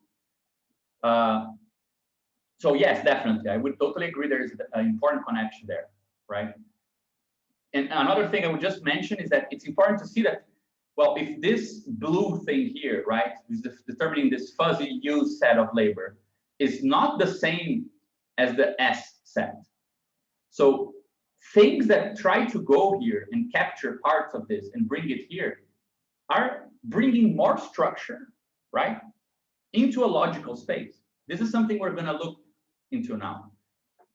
So the the basic thing just to remember, which is how we move from this thing I just said to surplus extraction is, so if the value of labor power, so this is the use set of labor, and I just distinguish, let's say, actions that a laborer does. They can be temporal, like it does this first, then this, or they can be predicates, like you work with this quality and this quality and this quality, I don't care. It's just the fact that you have some use set and you can look into it with in some way, right? And this way can allow you to divide that set into parts. Well, but the value of this set of labor, of uses of labor, is not determined by what you do and how you divide it. It's determined by the commodities you need to reproduce yourself, right? Which is outside of the production process. So just as it's written here, if the value of labor power is determined by the means of subsistence, then the value of parts of of labor use combined with parts of MP, right? This combination here. With this action, I will turn this thing. With this action, I will turn this thing. With this action, I will transform this thing. And then the product gathers all of this, right? So the value of parts of the use of labor can exceed the value of labor. There's already a nice kind of the sort of trickery philosophers like, because this is something, and the parts of it, the parts of this can be have more value than the thing itself. And on the other hand, why doesn't this happen with means of production? Because when I look at parts of the means of production, I already know how much they're worth because they were made of commodities. So they have, let's say, a sort of value that is carried into production, whereas the value of labor power is left outside of production. So you can actually explore it here. And then the value of the product will be the value of means of production invested, and not the value of the labor that I paid with wages, but the value of the labor that I used. So this can be higher than the sum of this and this, right? So this implies the possibility that non-priced parts of LPU become priced, right? So there are parts of labor power that have no price. I don't know how much they're worth. And I'm exploring these parts. I'm dividing the use of labor into smaller bits, actions, tasks, predicates, whatever. And I want to do it in such a way that I explore that labor beyond its own value. Well, to explore it beyond its own value means that I'm going to take a part of it that has no price and I'm going to bring it into the world of prices or the world of value. So the big issue is, how do you price labor then? How do you move from labor use to having a measure of its value?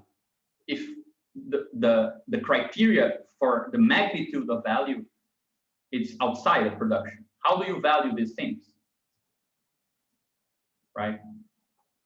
So this thing here is Marx's famous theory of value form, right? It's 3 steps here.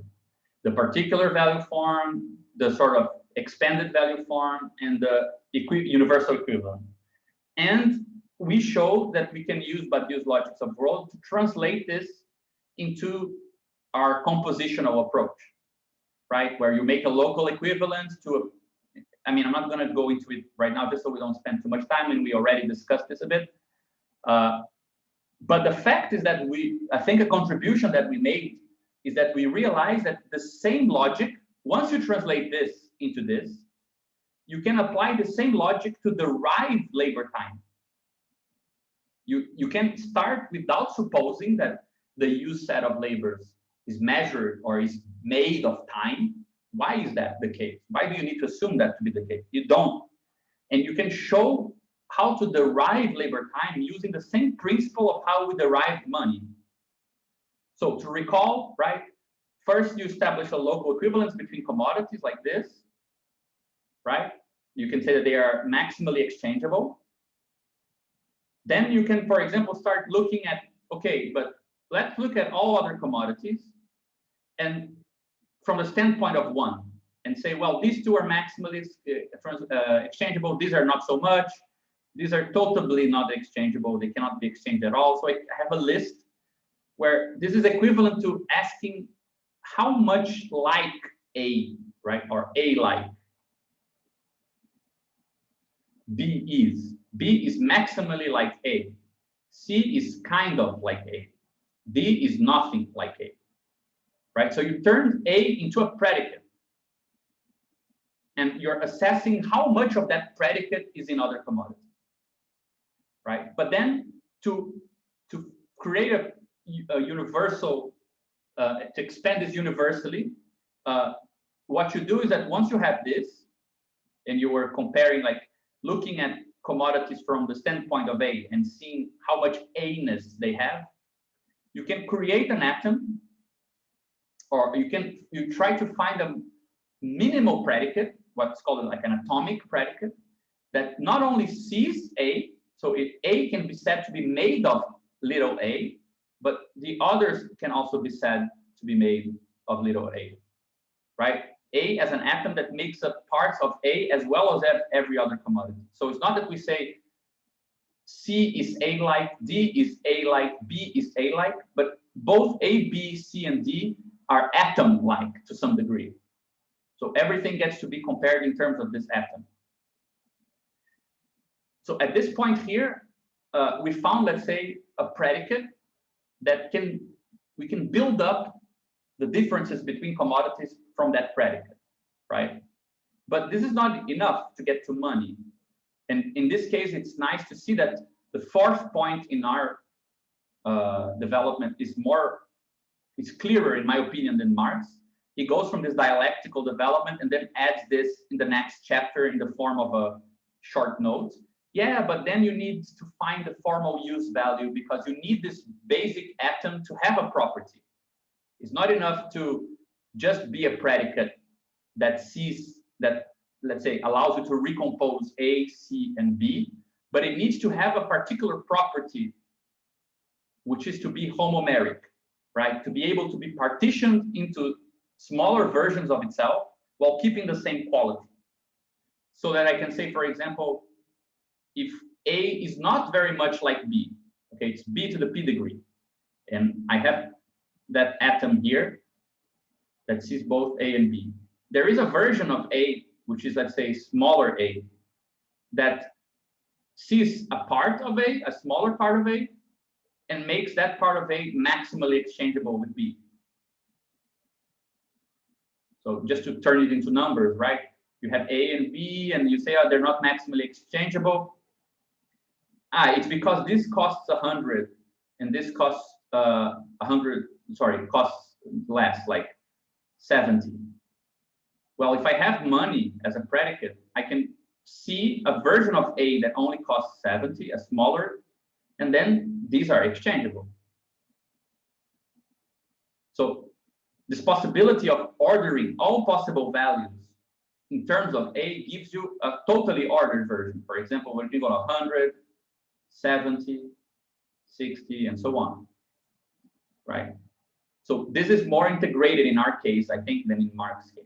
So this is the last step. To arrive at money, you need to find an atom that allows to totally order the predicates. They're not simply incomparable, but they're all comparable in some transitive way.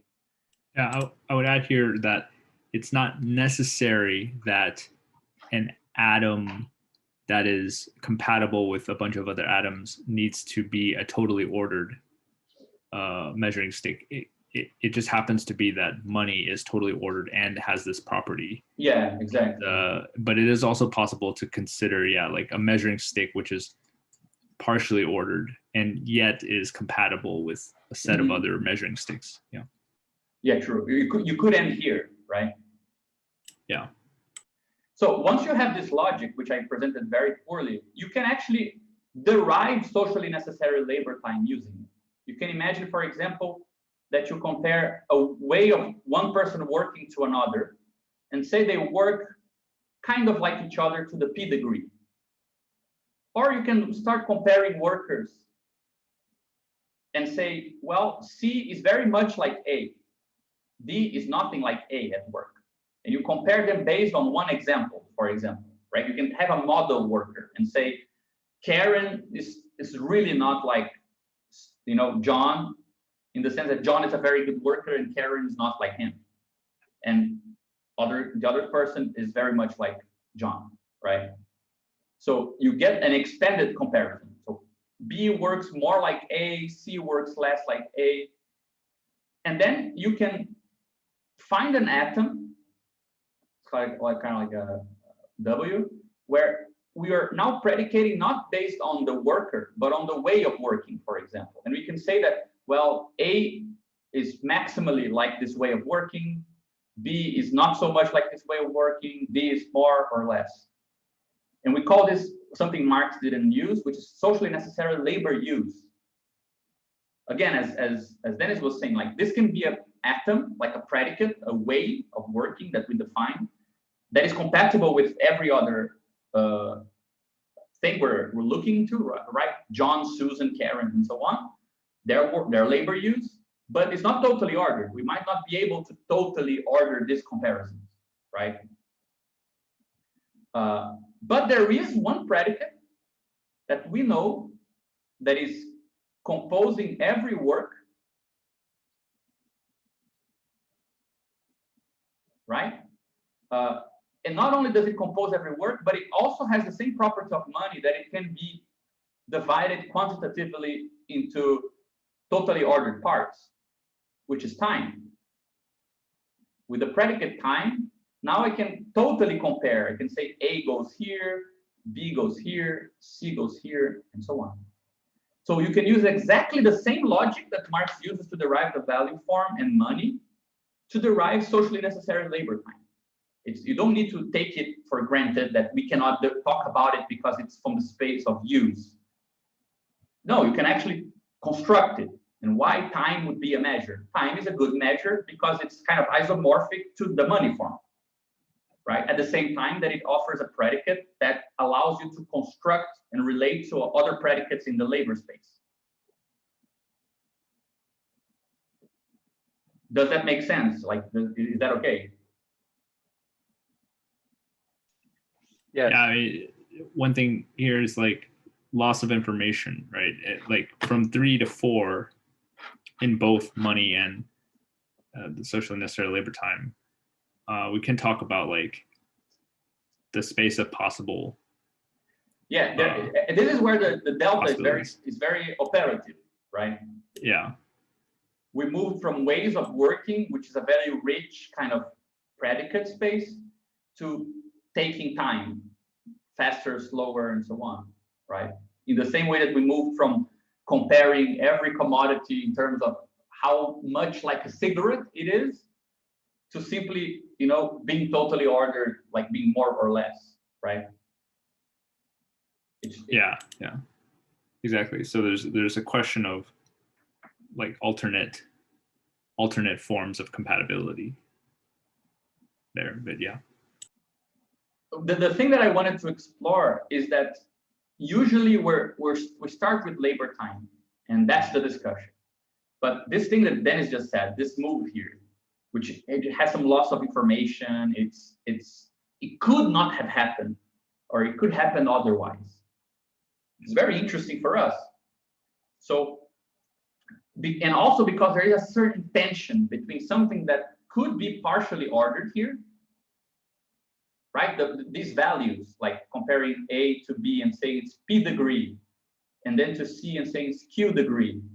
This doesn't need to be ordered like a thermometer with P and Q here, right? It could be one of those posets with P here, Q here.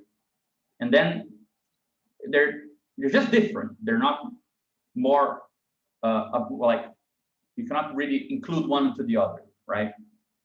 So there is a movement here from the sort of poset to the totally ordered set that is interesting to pay closer attention to. And the reason why I asked you to use headphones or just to have the sound on, it's because I think we found a nice way to discuss this by looking at what happened before clocks were used in production processes.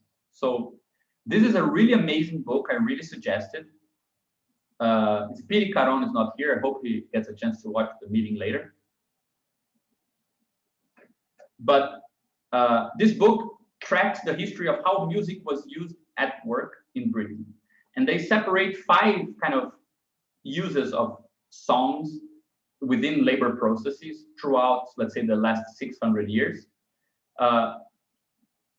They are not like stages. They can be kind of overlapping uses, but it's interesting, and we'll consider a particular moment of this. So the first is just work songs as a sense of community. So people are working, and then they kind of use the sounds of work just to sing over or to as musical material, right? So the rhythms and forms of work, they are included into the musical world, so to speak. You are banging against a rock, the other guy starts banging against your rhythm just so it's nice to hear, and then you sing over it. It's actually, let's say, the work song is building a sense of community and something else. But the thing that interests us is actually this point 2 here, which is we're going to look in more detail, which is that work songs were a means to make work more functional. It's the kind of inverted structure where musical structures start informing the rhythm and form of work. So you start coordinating labor and measuring labor in terms of the songs. If people cannot follow the song, if they cannot hit the hammer on the rock at the same time, you can start comparing, right? The guy who is less than average based on the rhythm of labor that the song is imposing, right? The book also explores other things. We'll actually get to some of them. But for example, they talk a lot about how music, at the same time you're measuring labor, the content of the song sometimes is resisting or imagining something else other than the discipline of labor. So it's funny to see, funny not, but it's interesting to see that sometimes the structure of the work song is made in such a way that it coordinates the function that is going on in labor, but the content of the lyrics that people are singing are pointing the other way around, right? Talking about resistance, talking about not being there, talking about having some other life. What we'll see, so this part we won't be exploring that much, but what we will see is that it's very interesting that once something happened in production in Britain, so once machines started organizing the productive rhythms, there were no work songs anymore. And work songs became songs about work, right? Not songs immanent to the workspace, right? This idea here that this quote suggests, right? That it wasn't about, they were siphoning the corn and singing, and somebody asked, what is the song? And the person says, it doesn't mind the song, doesn't matter the song, it's the singing that counted. That the singing counted, I think we will try to take this very seriously. The singing was really counting something, right? And the moment that you don't need the singing to count, there is this idea that the workspace went silent, and then finally it was reintroduced in the 20th century as a way to kind of diverge attention away from the conditions of labor and so on. But we won't go into much into this because I think it's more, their theory is not that interesting anyway. So I'm not going to read this, though you guys can see the slides afterwards. I think it's very interesting how they describe. And the example that I took is from the section in the Western Islands of Scotland. There is this, this process of softening cloth called walking. And they say here that singing was a vital component in the final stage of making tweed. The hand feeling, shrinking, thickening, and softening of new woven cloth for household use. And it's still going on, people still do it. And we have here an example. I'm not sure if you guys can hear it, I hope you can. It's a very natural thing to do, I think. Is the sound functioning? Yeah, it works.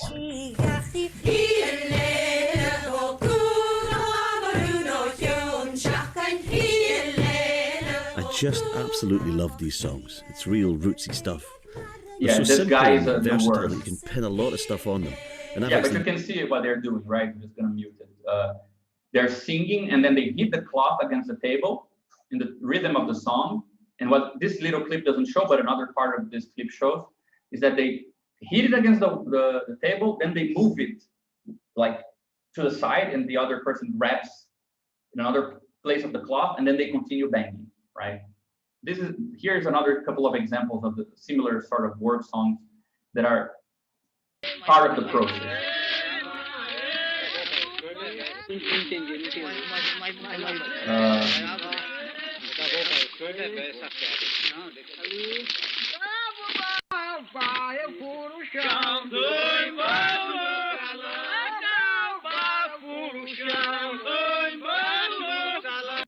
So let me stop here. You can see that this guy is clearly below average because he doesn't hit the ground in the beat.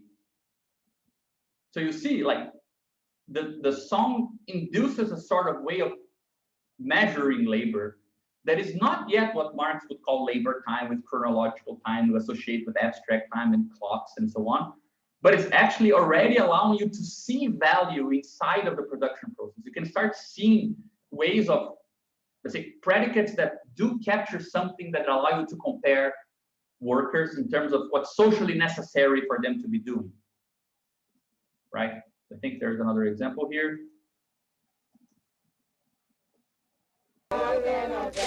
Yeah, it's very similar.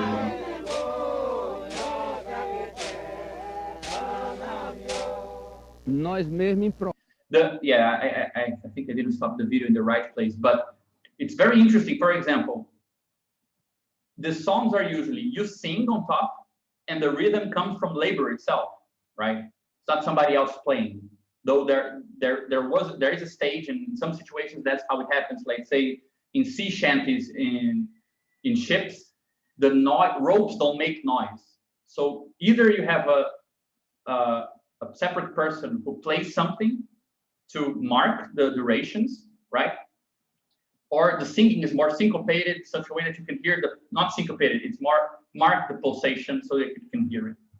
And the field of study around this is so interesting and unfortunately very underdeveloped in some points, because there is not much written on the correlation between musical structure and forms of labor. So I looked into this, and I only found a couple of YouTube videos, in fact, and not really anthropological or sociological texts, connecting the fact that this musical structure of sea shanties is such that the last line, the last syllable of a line is connected with the first in the same pulse. Like the last line is connected with the next stanza or something like this. There, you skip a beat. And if you look at the work at sea that they were doing, you need to, like when I stop pulling the rope, you need to be picking it up before, let's say, I finish doing it. So the overlapping of the verses in the song, and not only the verses, but the melodic structure and the pulses that shorten the pulse in a way, like you skip a beat at the end, reproduces something that you need to do in the workplace, right? So it helps to give form to the structure in a socialized way. I just added here two, but I'm not even going to play them. It's just two songs where you can see that they're singing against labor. So these guys are pulling this thing, but they're singing a song that has nothing to do with the activity itself. On the contrary, it even leads them to dance and move and talk in a way that you can see it has a different function, closer to what they call here this resistance to labor or whatever, but I don't want to go into that. I wanted actually to explore a bit more this idea of the song structure and explorations of labor use. Like this is the actual lyric for this song here. I just wanted to pay attention into another detail, which is that first, let's hope it opens. Could you please play? Oh, yeah. Sorry.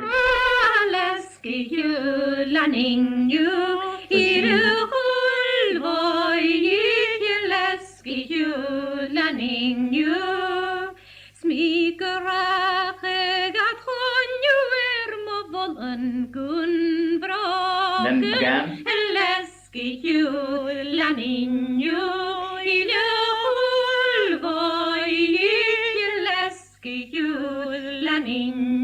And then again, one person.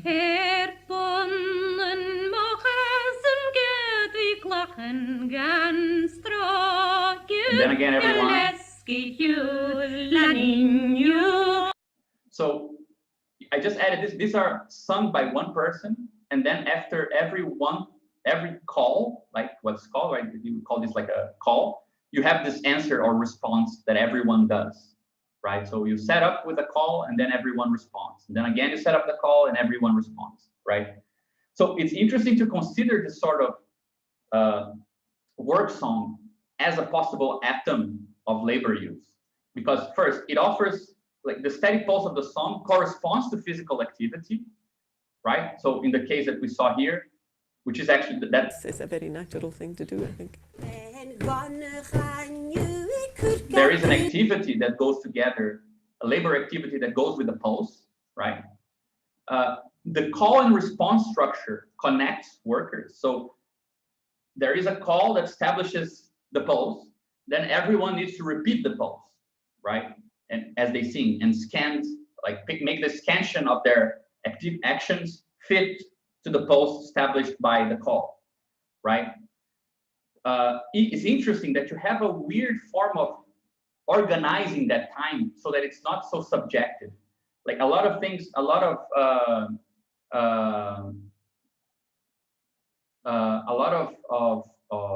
anthropologists and people discussing these work songs, they mention that they have a lot of what they call empty vocables. I don't know how to say this in English. Like words that are just oh and yoo-hoo and things that don't really add up meaning, but they just help to make the subdivision steady. So when you sing everything, you need all the parts of between the pulses to be subdivided in the same way, even if the lyric doesn't fill it up properly. So you have a shorter sentence, but you add some other vocalizations just to make it complete, right? So it's like you want to be able to divide not only the pulse, but between the pulses as well.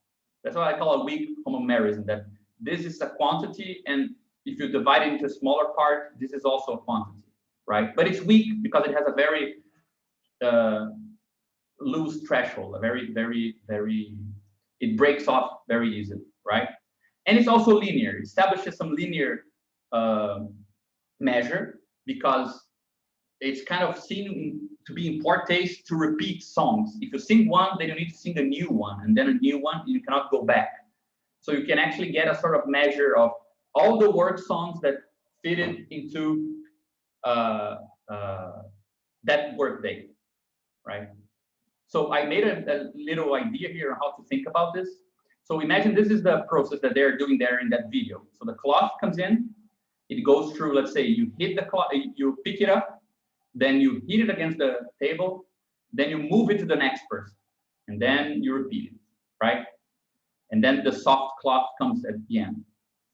And you can have, for example, or to make it simpler, let's say that this is the whole process, okay? This is picking it up, hitting it and moving it to the next, who picks it up, hits it and moves it, then picks it up, hits it and moves it, and then the cloth is softened, right, after n cycles. The song, which has that structure of call, then response, then call, then response, with a strict duration, the moment that everyone is singing the song, the way of working is synced up. So now the moving and the connection between each worker is more concrete, right? So the idea is that this walking song indexes parts of each worker's activity to a common metric that first allows them to sync their activities in a more effective way, measures the length of the work journey in terms of songs, right? It's not simply in terms of the day, for example, and allows you to assess the quality of the workers based on who is lagging behind, who is going too fast, right? So it is, I think it's a good example of how the fine-tuning of resolutions from a broad version of use to a more restricted version of use, right, is the way you approach labor time as a measure. But there is a sort of space that you need to explore there. It's not guaranteed. So I did this as an alternative way to present this. So you have the cloth, right? And one worker picks it up, hits it, and moves it. So we're expanding each of those boxes, right? Then they move to a second worker who picks it up, P, right? Hits it against the table and moves it. So imagine that we have this set of a worker, of the U set of a worker, and it's composed of parts of picking up, hitting, and moving for each cycle. So the first cycle, you pick up, hit, and move. Then the second cycle, pick up, hit, and move, and so on, right? So this is what you're doing here. In T1, for example, this resolution is turning this into this P1 here.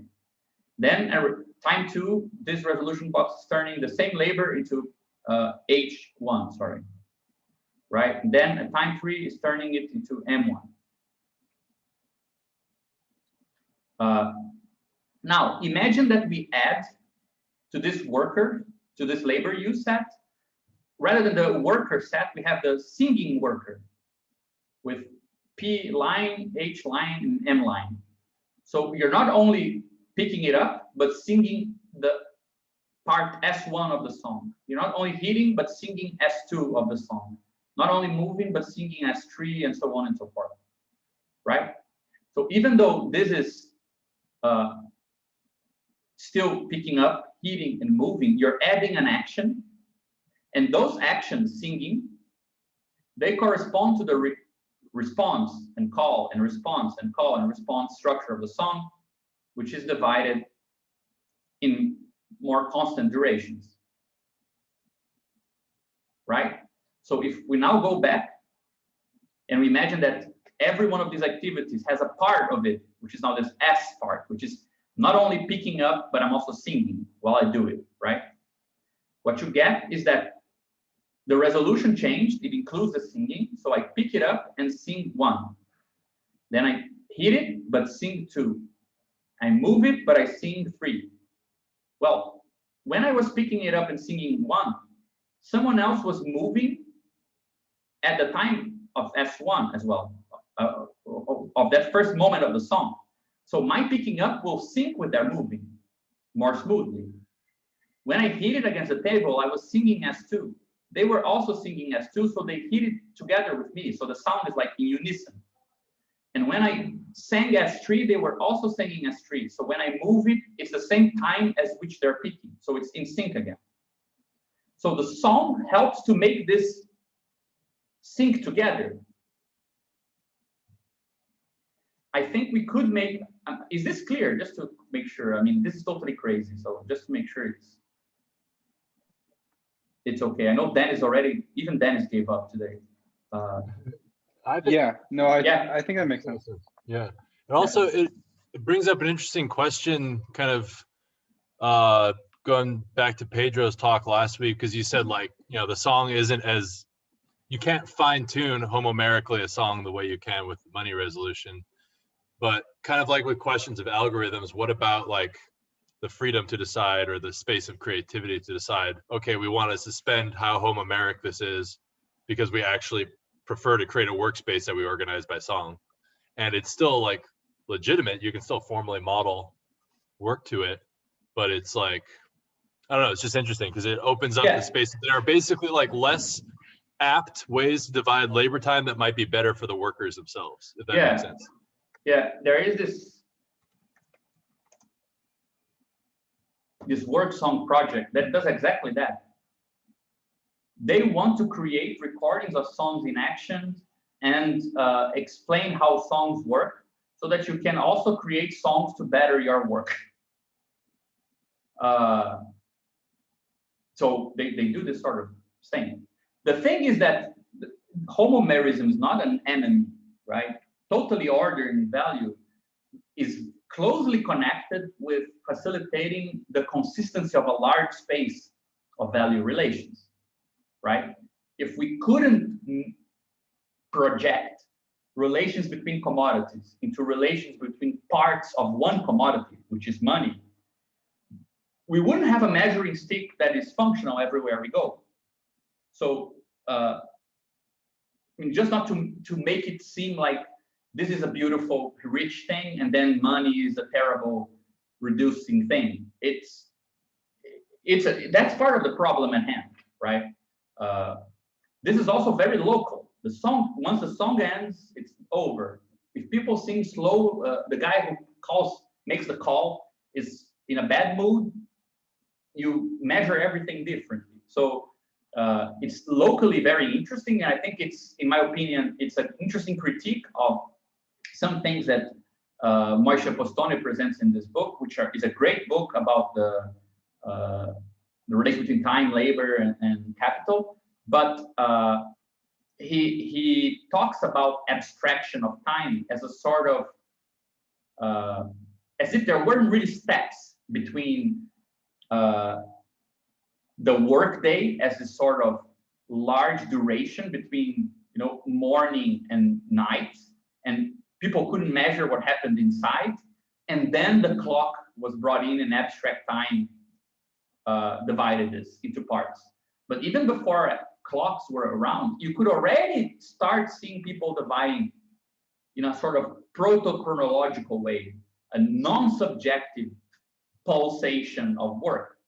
That's not privilege of the abstract time of mechanical clocks to have introduced that. Even though, of course, his whole point is that mechanical clocks were not introduced because they existed, but the reason for them to be introduced is because production was already structured in that way, in some sense, right?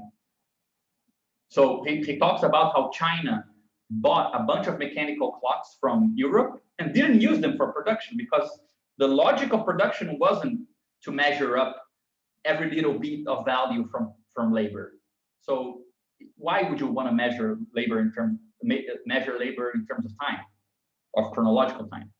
So you need to have social relations already in place for clocks to be, let's say, objectifying those relations in a specific way, right?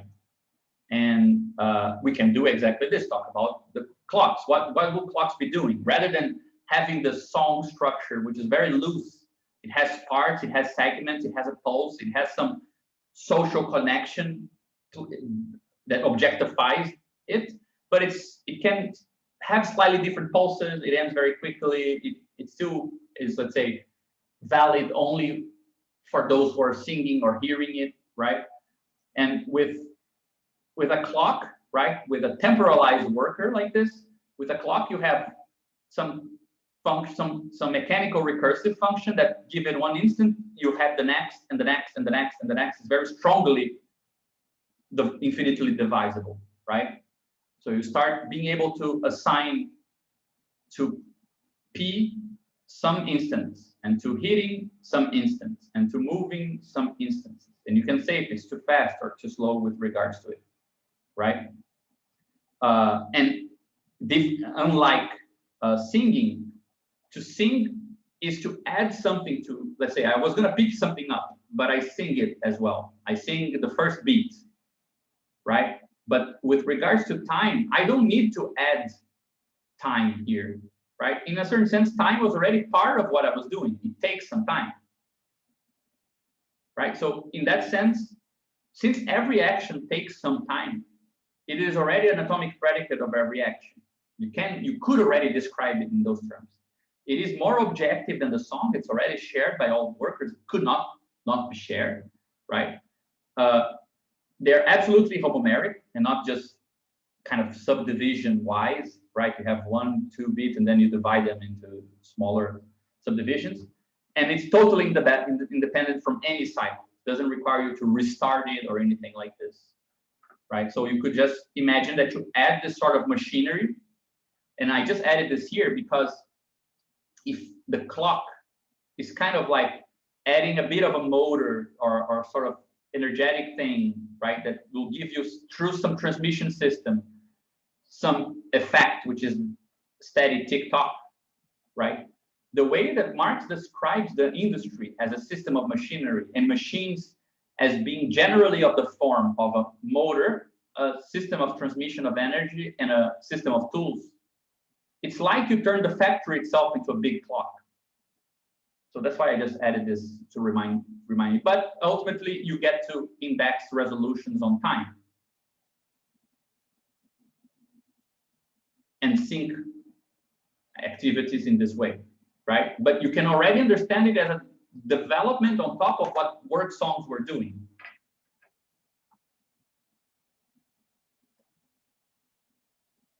Does that make sense? Mm-hmm. Yeah. So, yeah. I was just saying this, the thing we said earlier about step 3 to step 4, it seems to occupy that space, right? From the compatible predicate to totally ordered predicate. Mm-hmm. Every work process can have its own song in some sense. So that's one compatible predicate, but then kind of at the loss of information, if you're willing to give up information, you can then map all these different songs onto one exactly. Totally ordered measuring stick. Yeah, like all songs take some measure of chronological time, right? It's 2 minutes long, it's 3 minutes long, it's 5 minutes long. So all of them can be mapped onto chronological time, right? Yeah, you lose the time signature, I guess, right? Yeah, you lose something, but you gain that totally ordering, right? Yeah. Yeah, but we want, I think that what we want is to continue to explore what's happening inside, because just because the clock is added as a possible measuring stick for labor time, which allows us to say who is lagging behind, who is not, on a certain productivity rate in the production cycle. We want to understand how this affects labor, because do you see, like, when I added S here, I have to change labor to do it, right? And this changed the resolution, right? The way of working. You work as you sing. Singing becomes part of the work set, right? And in this case, you remove the singing, but something happens when work is timed, right? An activity is a duration of an activity. That's not really the same. So it's not enough to simply say, yes, we move to abstract time, we're outside of production now. Now we get to what John was saying about managers and workspace and so on, because the question is, what is a temporal constraint on labor use for real, right? What is it doing? How does it decompose labor in a particular way rather than another, right? So for example, just to go back, this is the classic issue, right? You have labor use, it's the value of labor has nothing to do with this. It has to do with the set of consumables you need. So its value is determined. You index activities on time, on hours, for example. And then you say, well, 3 hours are needed to produce equivalent to LPMS. So we call it the equivalent labor time. Everything else you produce is surplus labor time. It's beyond the value of your own workforce. So you found a way to divide the work day and say, well, for this long, the guy was producing something that is equivalent to his own value. And from this day, the rest of the day on, he was producing something that is a surplus. So now you have a measure for how much surplus you're extracting. And I think that this is also important. Like, surplus value is not really only a problem of making people create surplus. Everything is in surplus most of the time. The problem is capturing it in the value form, right? Giving it the form of value, making it compatible with money and value, giving it the priceable form, right? So for example, my idea is let's continue exploring, not really settling for calling this then hours, but knowing that hours is a resolution that is being induced on labor use. It's being considered by the hour, or in a temporal way or in a durational sense, right? But it's still the use set that we're interested in. So I thought of this example here to start talking about actions and this sort of use space of labor. So it's very stupid. Imagine that we're gonna chop some wood and attach the pieces. So you need wood, an axe, some nails, and a hammer, and some amount of work. We don't know how many workers, right? But to compose wood with using the axe, right, to chop the wood, you will get the axe, hold the wood, and then hit the wood. This will divide it into 2 pieces.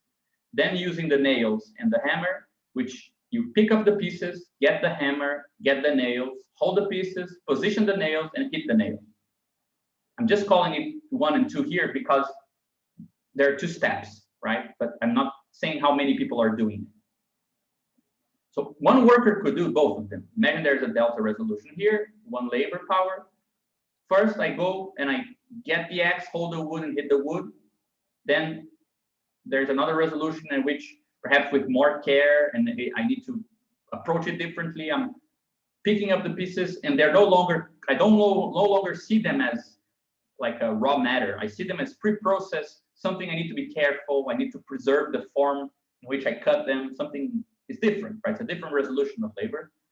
I get the materials, I hold the pieces with care, and now I hit the nail, right? So it really can be a different resolution. Holding the pieces here can be very different than holding the wood here.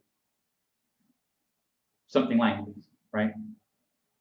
So if we think about these actions from 1 to 9, we could organize them a bit like this. Like these 2 need to happen before this. This needs to happen before this. These 2 can happen at any time as long as they are before this one, right? And then this one is only needed when this thing happens. So it's not really totally ordered, right? I don't need to get the axe, then hold the wood, then hit the wood, and pick up the pieces, and get the hammer. There is some tree-like structure. You can still do things simultaneously or totally ordered, like one after the other. You still can choose, right?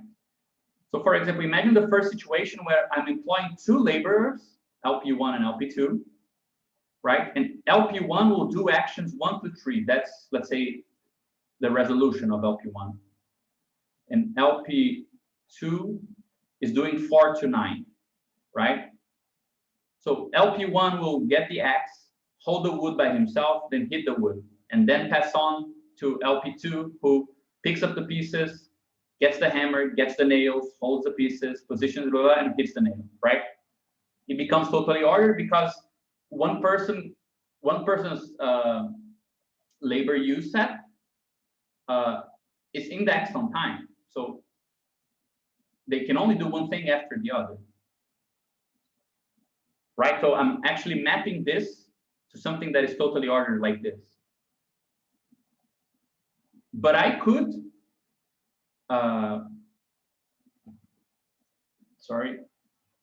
could also, for example, have 4 workers. Let's say LP1 does actions 1 and 3. He gets the axe and hits the wood. When he goes to hit the wood, somebody's already holding it, right? LP2 does just that. He only holds the wood. He holds the wood, somebody hits it, he grabs another one, holds it again, and that's just it, right? LP3 does 4 and 7. He picks up the pieces and holds the pieces together for LP4 to get hammer, get nails, position the nail, and hit it. In this case, we no longer need to totally order it in that way, right? You kind of preserve this structure, but you find just this sort of minimal direct connections like this, right? So this is one, this is another, this is another, if I'm not mistaken, and this is another, right? These 2 are ordered. So you kind of cover this partially ordered structure of labor with smaller, totally ordered sets of actions. I can still time this thing, right? Time this thing, time this, and time this. But the total process is not fully ordered in like a serial line. So what is interesting about this is that this stupid example already shows that it's not really surplus extraction, increasing productivity. It's not about timing workers and that's it. It's a correlation or a mixture of covering space, covering labor use with time measures, and finding the most effective structure to make this most imbricated together, right? Most connected in its parts. That's a question real quick. Yeah. So when you articulate this now over 4 different areas, does that mean that there are now 4 resolution boxes?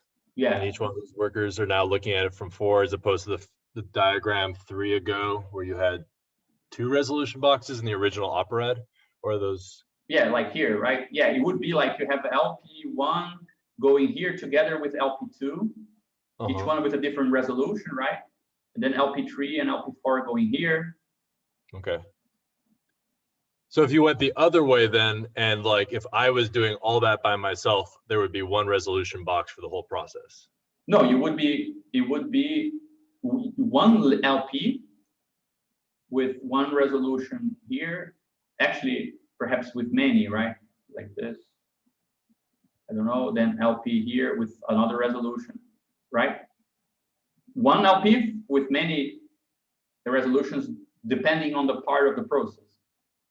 I guess that's a question then for me, because let's say I'm doing that process and I'm like in the original, go back to the operad for a second, because that's the main thing I'm thinking of. Like if I'm approaching that and that's all my work, right? And assuming I have a certain amount of say in how I arrange things, I would want to arrange it as much as possible to make it a single process for me, however I break it up. And so it would be a single set of processes from beginning to end, which would make it a resolution box for me.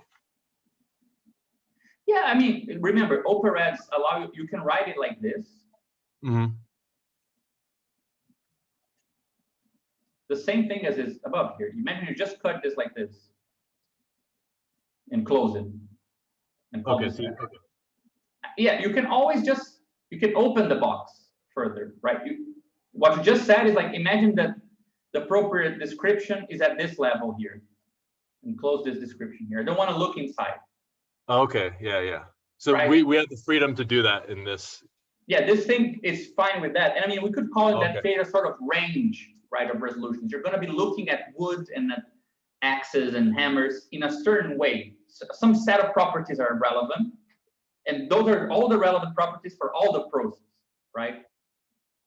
But if you are, for example, in a more Taylorist perspective, the guy who actually sets up the process, he's looking at it with an open box and timing each part of these 9 activities in terms of their different temporal moments, right? And measuring you in terms of if you're following those times or not, and it's going to fire you if you just do it your way. Yeah. Right. Okay, so you could think of it in terms of 1 resolution box, but perhaps the most intelligible, the richer description is not that one for a Taylorist process. Mm-hmm. But you can say, like, if you ask the guy, what do? He will say, I'll go to the factory, I chop some wood, and I leave at the end of the day. He won't say, I go there and I get the axe, I hold the wood, I keep the wood. But the Taylorist manager, he might. My workers come here, they get the axe, they hold the wood, they hit the wood, they pick up the pieces, right? Well, yeah, see, I guess that was the interest, is like, I guess at what level the resolution box is being determined, because you can determine a resolution box even if you're not the person carrying out the labor determined by that box, right? No, yeah, the box is not a function of the laborer necessarily. It's a function of the process, right? I mean, especially in abstract labor and socially necessary labor time, if you're a lazy worker, if you're a creative type or whatever, it doesn't matter. That's not going to be captured or seen by value. That's not a difference that makes a difference. Whereas lagging behind makes a difference. Mm-hmm. Right? I think that's always the trick. Like, resolutions are not about how you see things. It's about which way of seeing captures what makes a difference. Okay. Right? The reason why I wanted to show this version here, where you have the sort of common parts, right? Like here and here, is because it's nice to make a distinction. And I honestly think we're treading new path here, which is the fact that Marx defines surplus in terms of individual labor. I mean, of course, the concept that matters is actually total social surplus. And that's the thing that is divided socially through profit rates. And you can only see surplus value in terms of its social aggregate and not individually in the production process. So it's not really about individual laborers. But even though it's invisible locally, its genetic theory is of the individual laborer, like I presented before, like this. You worked some hours and those was necessary, and then you worked more and that was a surplus, right? So surplus is a function of the exploitation of workers beyond their value, right? But when we start looking into labor use, we see that it's not always true that the set of actions of a worker has value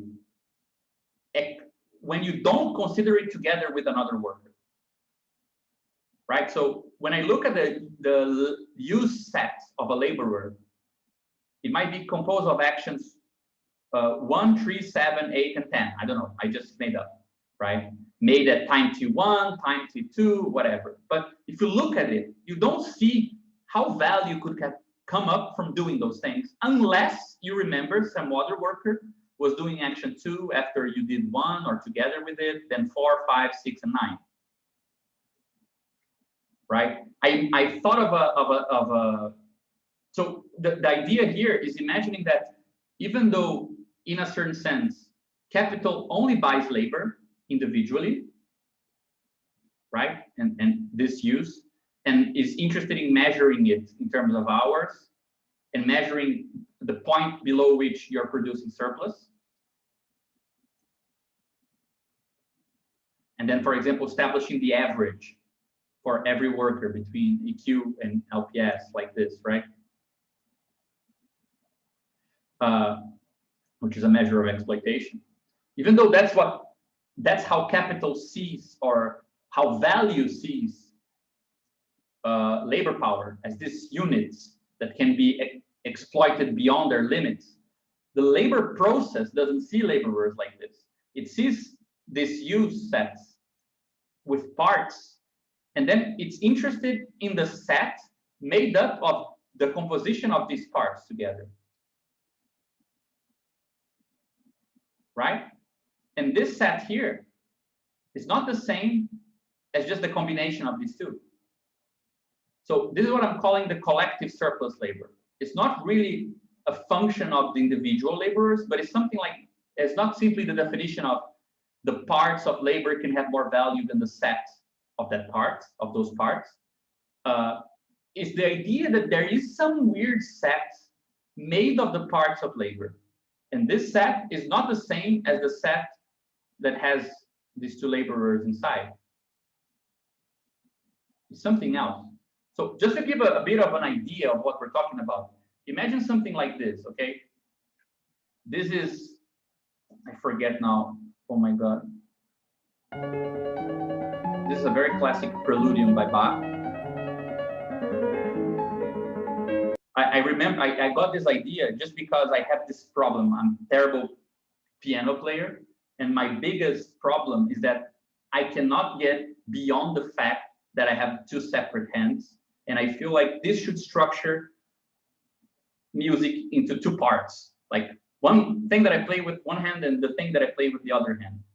But for example, when you try to play something like this, if you look at the very basic musical structure, very basically you have at first, right, something being played with your right hand, the blue part here, and another part, the bass part, being played with your left hand, right? And when you get to this part here, they invert. And this musical structure goes to your left hand, and the other musical structure goes to your right hand. They invert, right? not only this, but there is a constant musical call and response between something you're doing with one part of your right hand and something you're doing with some fingers on your left hand. So the musical structure doesn't really map out onto your left hand and your right hand, right? So if you imagine, let's say the pianist is playing here. With your left hand, you're playing this at T1, you're playing this at T2, right? T3, T4, T5, the same with your right hand. But the musical structure, the richness of information cannot be seen, or it's not intelligible if you just do this and separate. And imagine that this is, let's say, the bass line and this is the melody, or this is the harmony and this is the melody. You can only see the musical structure if you mix these two stuff together, right? What happened in T1 and T2 for the left hand and what happened at T3, T4 for the right hand and vice versa. This is a consistent music structure. This is a consistent musical structure, plus the one that is constantly connecting the two. So there is something about the set that is only counting what is relevant, the differences that make a difference, that doesn't respect the difference between left and right hand. I'm not sure if any of you play piano, but this always, especially with counterpoint, I find this amazing, that you can clearly see that there is no part of you that is playing the part of the music that you're playing. You know what I mean? Like, there's something about the combination of what I'm doing with my left hand, which is indexable in time in some way. I'm playing this note and that note, and then with the right hand, I'm playing this note and that note. But parts of these two things composed together make a structure. But if neither one nor the other, or especially with counterpoint with many melodies, and suddenly you find harmonic intervals appearing in a structure, that is something that is not any of the parts that you're consciously trying to play. Okay, I'm not sure if that made any sense. Yeah, it reminds me of something that I've heard before, that of one way of describing, I guess, music as an art where time is the medium. And I think it kind of reminded me of that, just because that's like the one way you can like actually order music consistently in the way that you were talking about. Just an interesting connection. Yeah, no, I think it has everything to do with it. And I mean, I remember Bach here, especially because you start having structures of call and response that are not divisible in terms of parts, right? So for example, I mean, more orchestral music, you'll have, let's say, some line is being played here by an instrument 1, instrument 2 is playing another line, 1, and instrument 2 is playing another line. But let's say this is the call to this, to something that is responded here, right? And then there is a response here, or part of a melody starts here, and then this instrument continues, and this is the musical structure, right? If you look at it in terms of individual players, you don't see the musical structure. Like, it makes no sense to say, I love the melody that the violin was playing. Like, no, the violin started part of the melody, continued in somebody else's work, or it was only half of the melodies being played here. You only hear total harmony if you consider what the other guy was doing, and this combined thing is the actual musical structure, right? So there is a mismatch between individual labor powers use sets and the collective labor use. And I think that this, I mean, we didn't really add many Marxist quotes today, and this, I think, it's the one to have.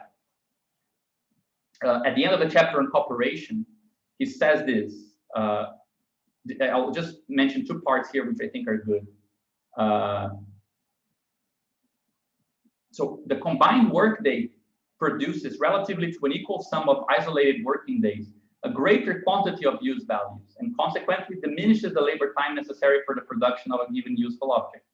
Whether the combined working day in a given case acquires this increased productive power because, and then you have a long list of ways in which combination of use can change production, heightens mechanical force of labor, extends the sphere of action over greater space, contracts the field of production relatively to the scale of production, sets large masses of labor to work, excites emulation between individuals and raises their animal spirits, impresses on similar operations carried out by a number of men the stamp of continuity and many-sidedness, performs simultaneously different operations, economizes means of production by using common, lends to the individual labor the character of average social labor.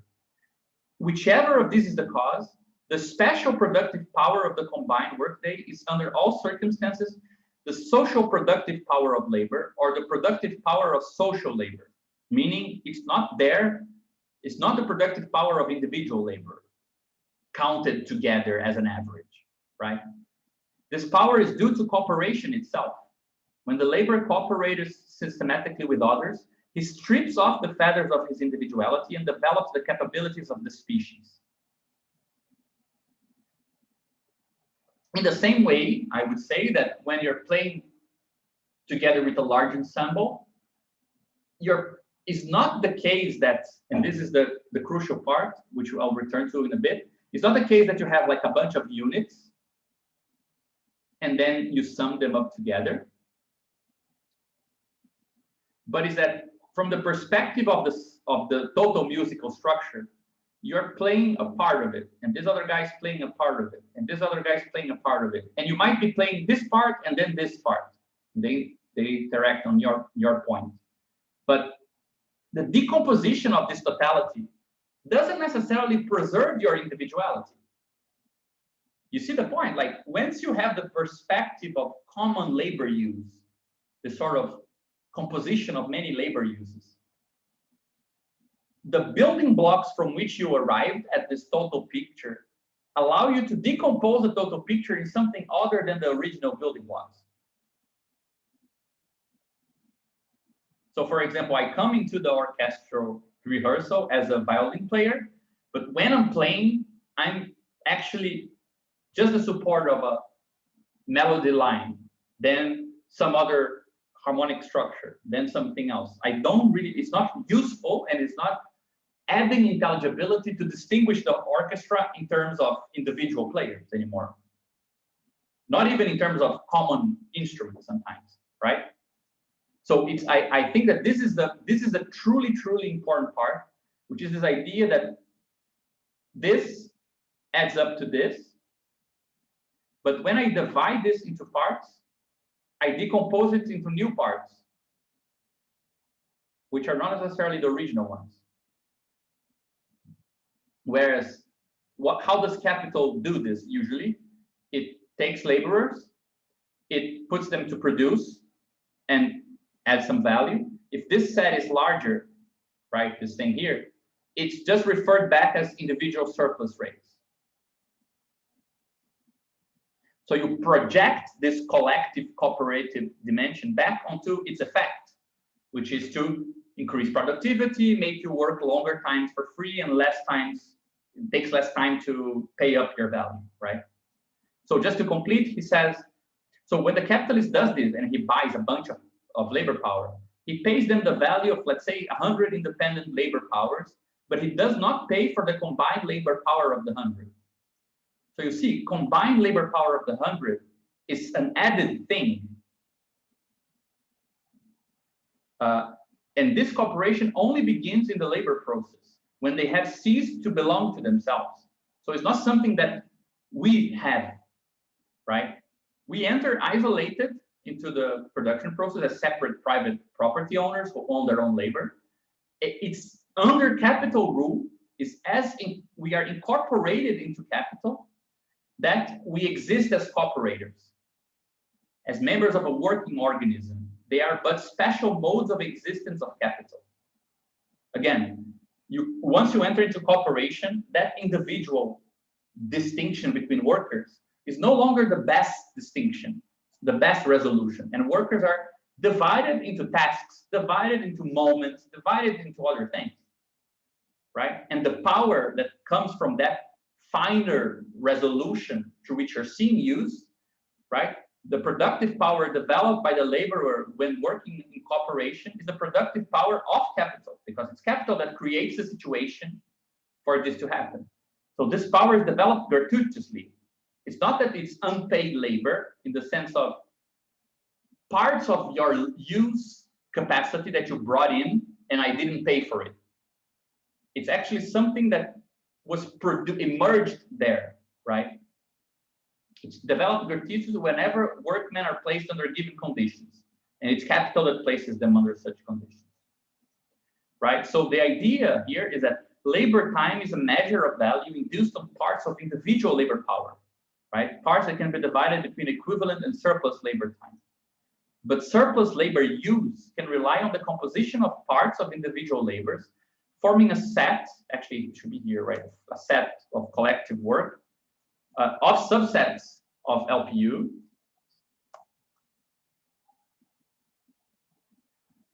that is not equivalent to the sum of individual labor use sets.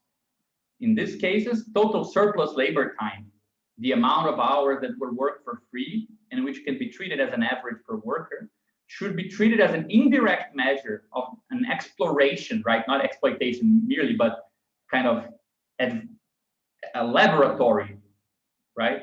Of the total labor use set by used in productive processes. So in our case, in our grammar, the way we've developed this part, the exploration and combination of resolutions of labor and their indexing of value should be taken as two separate processes. The exploration of use resolutions that allow for surplus labor use, and the mapping of this surplus onto priceable parts that can be measured by value in a totally ordered way. Right? So for example, organizing work in this tree-like way is exploring resolutions of labor, combinations of resolutions, right? Covering it up with labor time in this way is turning it back onto wages and making it into priceable parts and making it so that I can count how many hours I put you to work that I didn't have to pay you for. Right? So what I propose to do, but I think I'll skip it and I'll leave it to another time, since I don't think we have that much time, is that you remember we started today already doing something cool by showing that Marx's derivation of the value of money form is applicable to socially necessary labor time, right? With these different steps that give more and more concrete, like you find a concrete atom, a localized atomic predicate that allows you to objectively recompose the relations between all those parts, right? The idea is that we can do the same for the triad cooperation, manufacture, and machine and industrial objective cooperation. I'm not going to go through Marx's quotes here, but you can just think of it in terms of at immediate accidental cooperation, for example, when we're singing songs and so on. Only laborers are concrete objects, right? But their relations are not concretely established. Like this total collective surplus that comes through cooperation has no visible existence, right? You can only assess collective work in terms of assessing the difference between workers, right? When we move to manufacture, the collective worker still has no concrete existence in the sense that you don't get to see cooperation as an object, right? But it's from the standpoint of this cooperative intermixing of uses that the parts of the process are being decomposed. So you don't really see, like in subjective cooperation, when I ask who cooperates, you would say laborers cooperate. They are the units, right? In manufacture, when you say what cooperates, the answer is not workers, but actions, skilled actions, right? So for example, this is the case for cooperation where everyone is gathering wood, holding it and chopping, and as we sing, we start doing it in unison and we all get better at it, right? But when you're in manufacture, it's not like that. You divide workers by skills, one just gathers wood, one just holds wood, one just chops wood. The very skills themselves relate in a cooperative way, even though workers remain, let's say, private individuals. I just go to work to gather wood. I just go to work to hold the wood in place. I just go to work to chop wood. But gathering, holding, and chopping has some internal connection, right? But you no longer would say that the worker is the unit of this thing, right? You entered, as Mark says, the production process as individual labor use.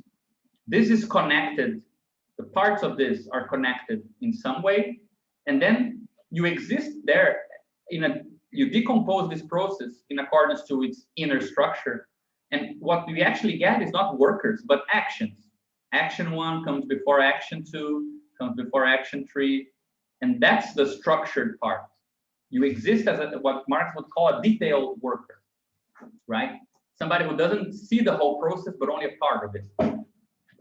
So the structure of manufacture is that of a total work process, and each laborer becomes a detailed worker predicated by the specific task one accomplishes. It is the collective worker that is decomposed into these parts, which are therefore connected regardless of the individual laborers that accomplish it.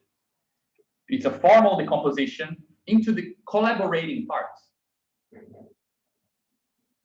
I find this very profound, this idea that the manufacturing productive process, which has serial and parallel combination of works that cuts off corners by creating people who only do specific tasks. What you see of labor, right? The differences that make a difference of labor use inside that process are not the labor use set as a whole, or as a complete task, or as a complete labor process, right? Of a worker working. You actually see only skilled actions chained together by the process itself, and the worker is, let's say, attached to a skill, right? Attached to a particular moment of it. Yeah, just to jump in, I think we have, in a formal sense, already the tools needed for this objective cooperation in the form of a sheaf over the cycle times, right? Because we talked briefly about that. Actually, I don't know if we mentioned it to the group, but in the latest version of the text, we have this idea of like the overall production time can be considered like the total space of a topological space, and you can kind of decompose that into smaller cycles. Oh yeah. Mm-hmm. Yeah, and if you assign skills or actions, which are basically like elements of a use set, I guess, if you assign those to the cycles, you can get a sheaf. And then since commodities are sheaves, I mean, collective, it's not a big stretch to say that collective worker is also like kind of a synthetic commodity almost. Yeah. Would you say then the sheaf is basically like that tree that Gabriel drew before of like the productive process of what is required to do before everything else, along with for each step how many like labor hours it takes, yeah? On average, yeah, exactly. And then it's like the sheaf would be basically like over that would be like how the productive process like consistently or something like that. Yeah, different ways of gluing the workers. So like in this case here, like you could have gluing the tree into the productive process. Yeah, gluing the tree into the productive process. Yeah. Yeah, that's very interesting.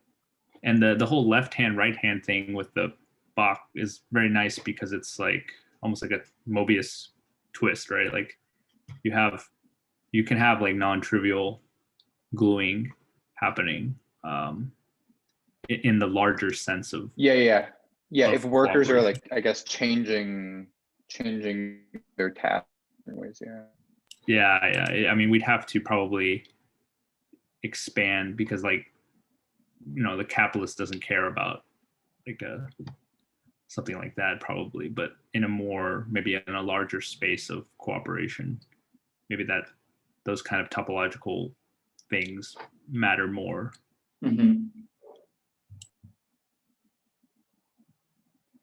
Just to conclude here, just so we can go back to that discussion, because I think there's something really interesting there. Like, I think that this gets further objectified, right? So we, at the first level, we had like workers. There is something that they are all part of, like their actions is all part of in a weird connected way, but this has no existence. You only see the workers, right? Then this gains some existence because it establishes a new way of dividing the workers. Even though as such, it still has no existence, right? But the third step is that this gains existence. How? By becoming the relation between parts of machines. So rather than having one guy that chops wood, another guy who, one holds the wood, picks the wood, chops the wood, whatever, you have a machine that picks up wood, holds wood, and chops wood, right? And the connection between these things itself and the thing treated as a totality is itself part of the production process now. So cooperation gets objectivated in the means of production, and workers become appendages to a cooperative object that they don't participate in, right? So something like the relation between parts of the collective worker is itself made concrete in the form of connections internal to systems of machines in a factory, objectively connecting parts of the production process in terms of priceable parts of means of production, right? We can price each part of the machine, the value of each cycle.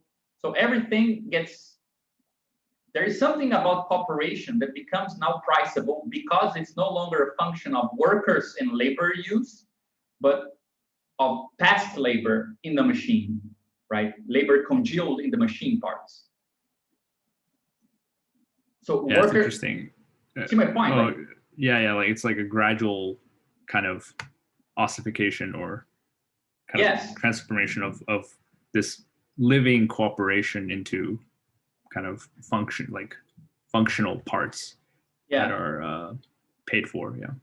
And there is a sense in which the sort of excess between parts and whole, right? The whole is bigger than the sum of the parts, becomes compressed because the machine is exactly the size of the sum of its parts, right? So there is no excess being lost there. And some things are interesting. For example, this structure, which is how Marx describes the basic machine structure, it's as if labor time fell inside the process, because machine parts now have an inner rhythm.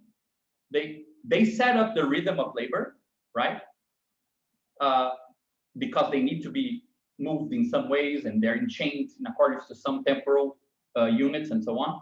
So the thing that was at first subjective, labor time, or temporal measures of labor use, becomes collectivized with work songs, becomes objectified but still kind of independent through clocks, becomes kind of the form of the work process in manufacture, because parts of it are now connected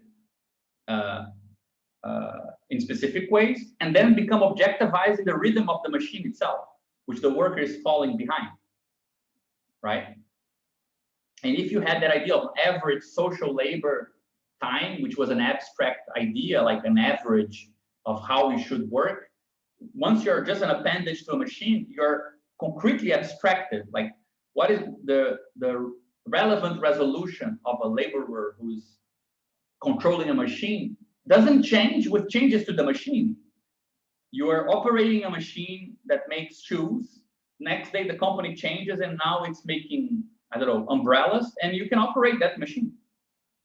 So the relevant resolution moves to this one,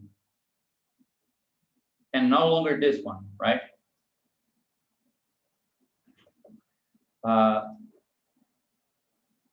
So I think that there is something to this process that is a bit like the cooperation as a particular assessment of, our place as a part in a totality bigger than ourselves. You can only assess this by looking at who cooperates with whom and totally accidental. A sort of formal expansion of this, because cooperation gets embedded in the form of manufacture, but it's not really embedded in any object, right?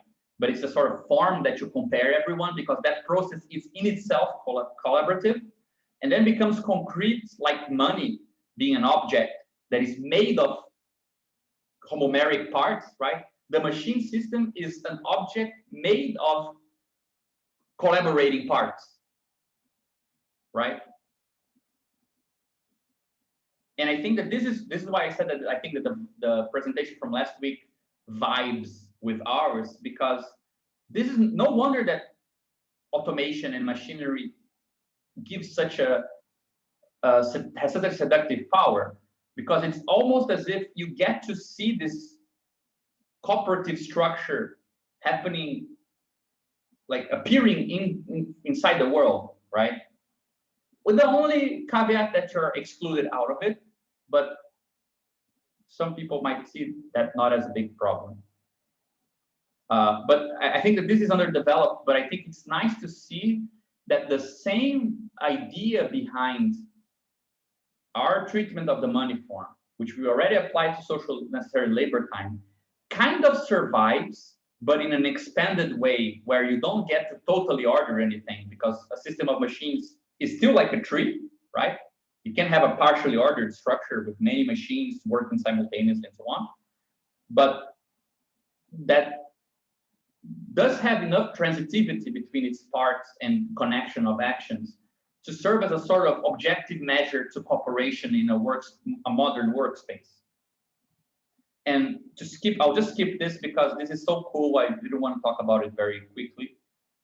It's just a struggle between two groups that were trying to define how would people treat Taylorism in Soviet Russia. And one was the Central Labor Institute, headed by Alexei Gastev, and the other is the League of Time, headed by Platon Kerchentsev, who was the Bogdanov group. That's an amazing name, the Time League. What I mean, how can we not be in the Time League? That's my question. Yeah. And it's very interesting the way that both groups were debating how to talk about Taylorism and how to absorb it, because in both cases you can see that what they realize is that there is something about the capitalist production process that allows for this. The fact that individuals usually get split up into individual parts, right? Like this blue little parts here are parts of me, and I can compose it back into the individual. But the productive process in the modern industry, it first embeds you into this collective thing, and then it splits you in terms of the collective set, right? And into parts that don't respect your individuality. And they praise this, right? They praise the fact that you can be decomposed into parts that are not your individual self, right? Like, if I now combine this part A with this part B, C, D, E, F, I'll make a little monster like this. I won't make back the individual so nicely as if I compose these parts back together, get the union of them. So this doesn't look like this anymore,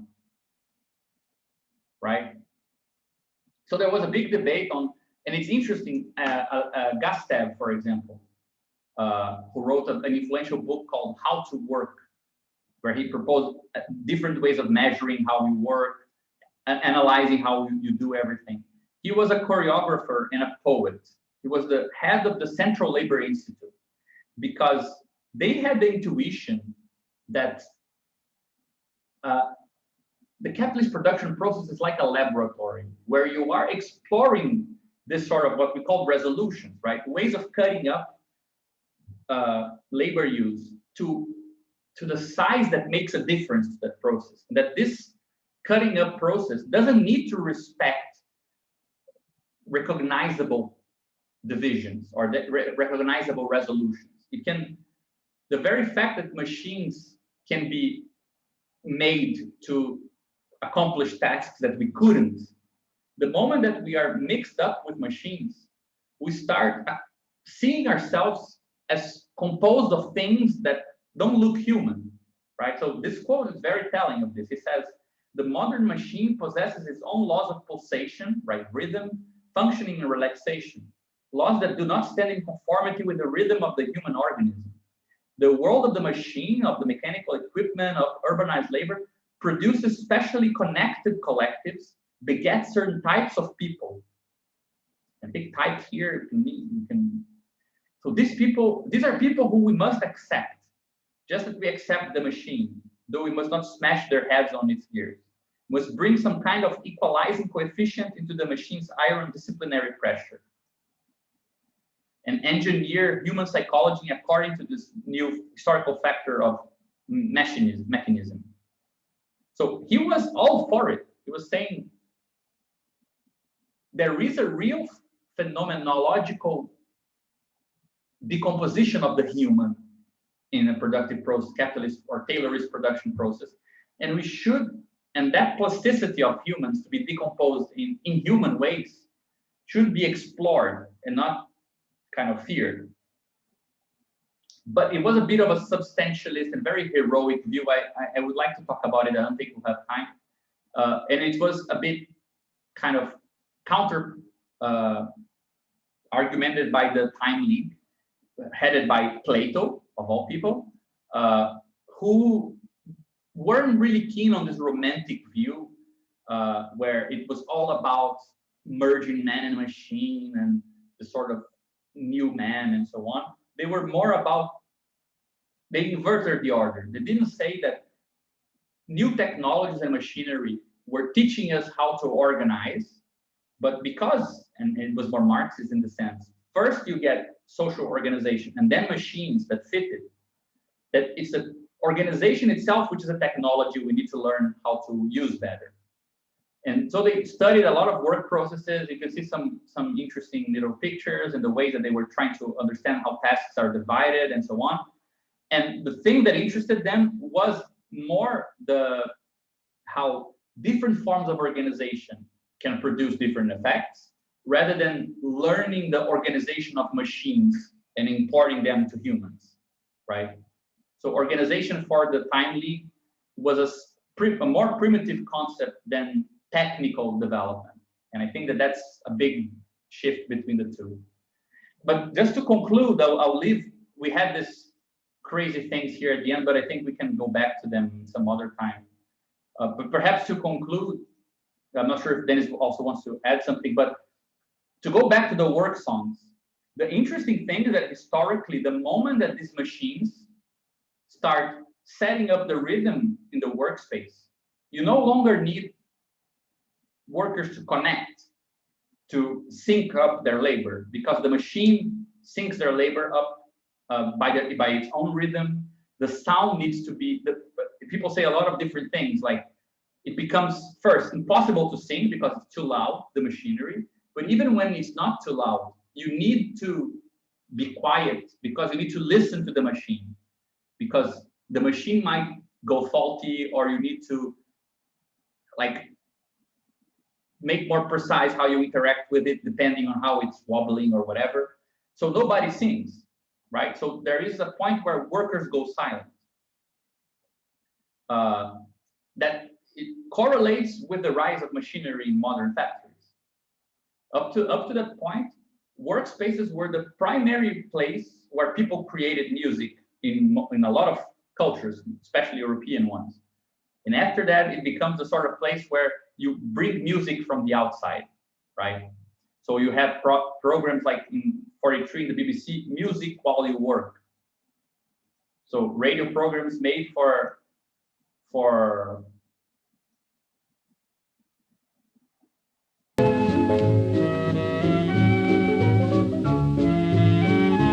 people to listen while they work. And the connection between music and labor becomes the whole debate of who chooses the song, the psychological function of the song, of easing work, and it's very extrinsic and very ideological as well. So I think it's, I mean, I'm not sure if you want to add something to this crazy last development here, Dennis, before we just try to perhaps say something about this. I just wanted one thing, which is to point out that in the conversion from cooperation to machine, we also have a kind of a paradox here, because by converting it to the machine, meaning a means of production, we no longer can produce value, right? Yeah. So that's also interesting. Like you're trying to chase for this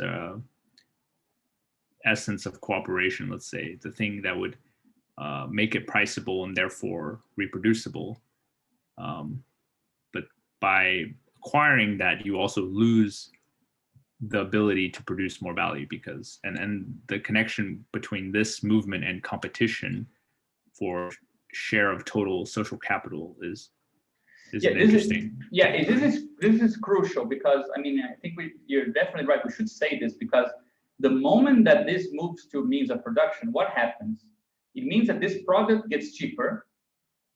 If this product is part of the simple consumables of labor, this set goes cheaper. And for some other productive process, labor is now cheaper, and therefore exploitation goes up. So the moment that you get this sort of machine industrial system in place, one process creates the conditions for another surplus extraction. It doesn't happen inside, it happens between. You see, right? If you're increasing productivity through machines, well, you still employ the same laborers. You're not exploiting them more, you're just gonna produce for cheaper. You don't get to extract more surplus because of that. But if that production process is connected with another, and that other is using the people who are consuming your product for cheaper, you can pay them less and extract more surplus, right? So I'm just saying this because one critique a lot of people make of Marx, though it's more complicated than what I'm saying, is that you don't see higher degrees of profitability where you have more automation. So it's weird that where you have more labor intensity, which is kind of outdated because supposedly through competition, industries should want to move towards automation. But the more you automate, the less workers are employing, the less surplus you can extract. So the more automated industries makes the less automated ones more profitable. It's a weird cycle. Like it's not, so it requires you to look from a larger dynamic to start relocating surplus extraction and things like this. And there's also something else that's worth saying, that once this, Marx says this, and I think it's one of the most important parts. He says, once you introduce this sort of rhythm to production, like many machines consuming huge amounts of means of production and producing huge amounts, the crucial factor is not the factory, is that everyone else who is supplying the factory, but it's no longer, it's not yet an industrial supplier.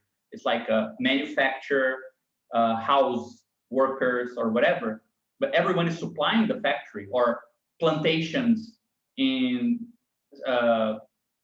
American's slave system.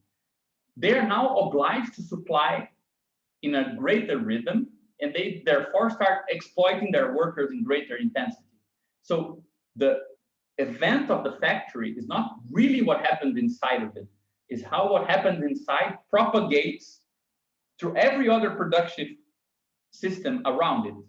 So I'm like slave owners in America start treating their slaves differently and worse because they need to produce more to fulfill the demands of the factory. So the rhythm kind of propagates through society, which is crazy. I think that idea of propagation connects with the end part here, right? This is just a summary of something we didn't explore in the primer, which just, let's say, In the primer, we actually go all the way here, perhaps, but it's only at the end, right? This is the thing you guys remember. We have M1 becoming M2, right? Which we call a weak point. Some level of value is set to a higher level of value. And for this point to hold, you need to go into production and find a way to explore labor, right, below its value and bring this up somehow, right? Give it an existence at the level of value. So it's not enough to go down, which is, let's say, what the production process is doing when it divides tasks, looks for more efficient ways, but then you need to map it back onto value and money, right? If you can do this, you can make a point in Badiou's sense hold. So we could call labor or the productive site, the productive unit, as a site where you can explore parts of labor in search of non-priced parts that you can bring up to the product and make a point hold, right? So we could call this a weak point because it's internal to a world, not bridging two worlds. We can call an organ of capitalism a set of productive cycles with holding points like this, right? And other organs are connected to one organ through competition, right? The fact, for example, that I found a way to exploit labor, a new way to exploit labor, propagates through society, through competition. Now others need to also employ this, which is called the average organic composition of capital. Marx himself calls it organic. So we're at the level of organs, how points can create some basic internal consistency, which is the expanded reproduction, and create through competition and sort of spaced out consistency between productive endeavors, right? And you can have bodies, which is like corporations, which rather than be divided by competition, almost include competitions inside of them through monopoly.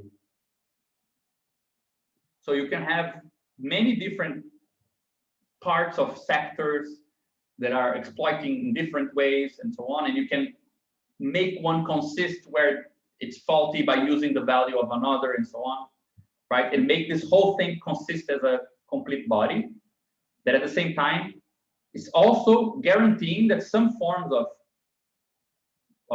some resolutions of labor are kept as relevant, right? It's also inducing new ways of exploiting this back, right? So we can add this whole process here.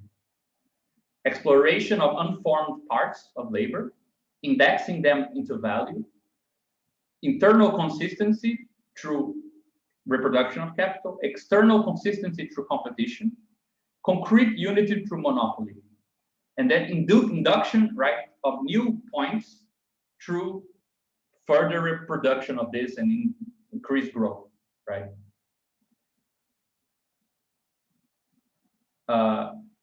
I added a kind of a zooming in into this part here, just to say that, well, there are ways of reindexing this surplus in ways that are not on TC.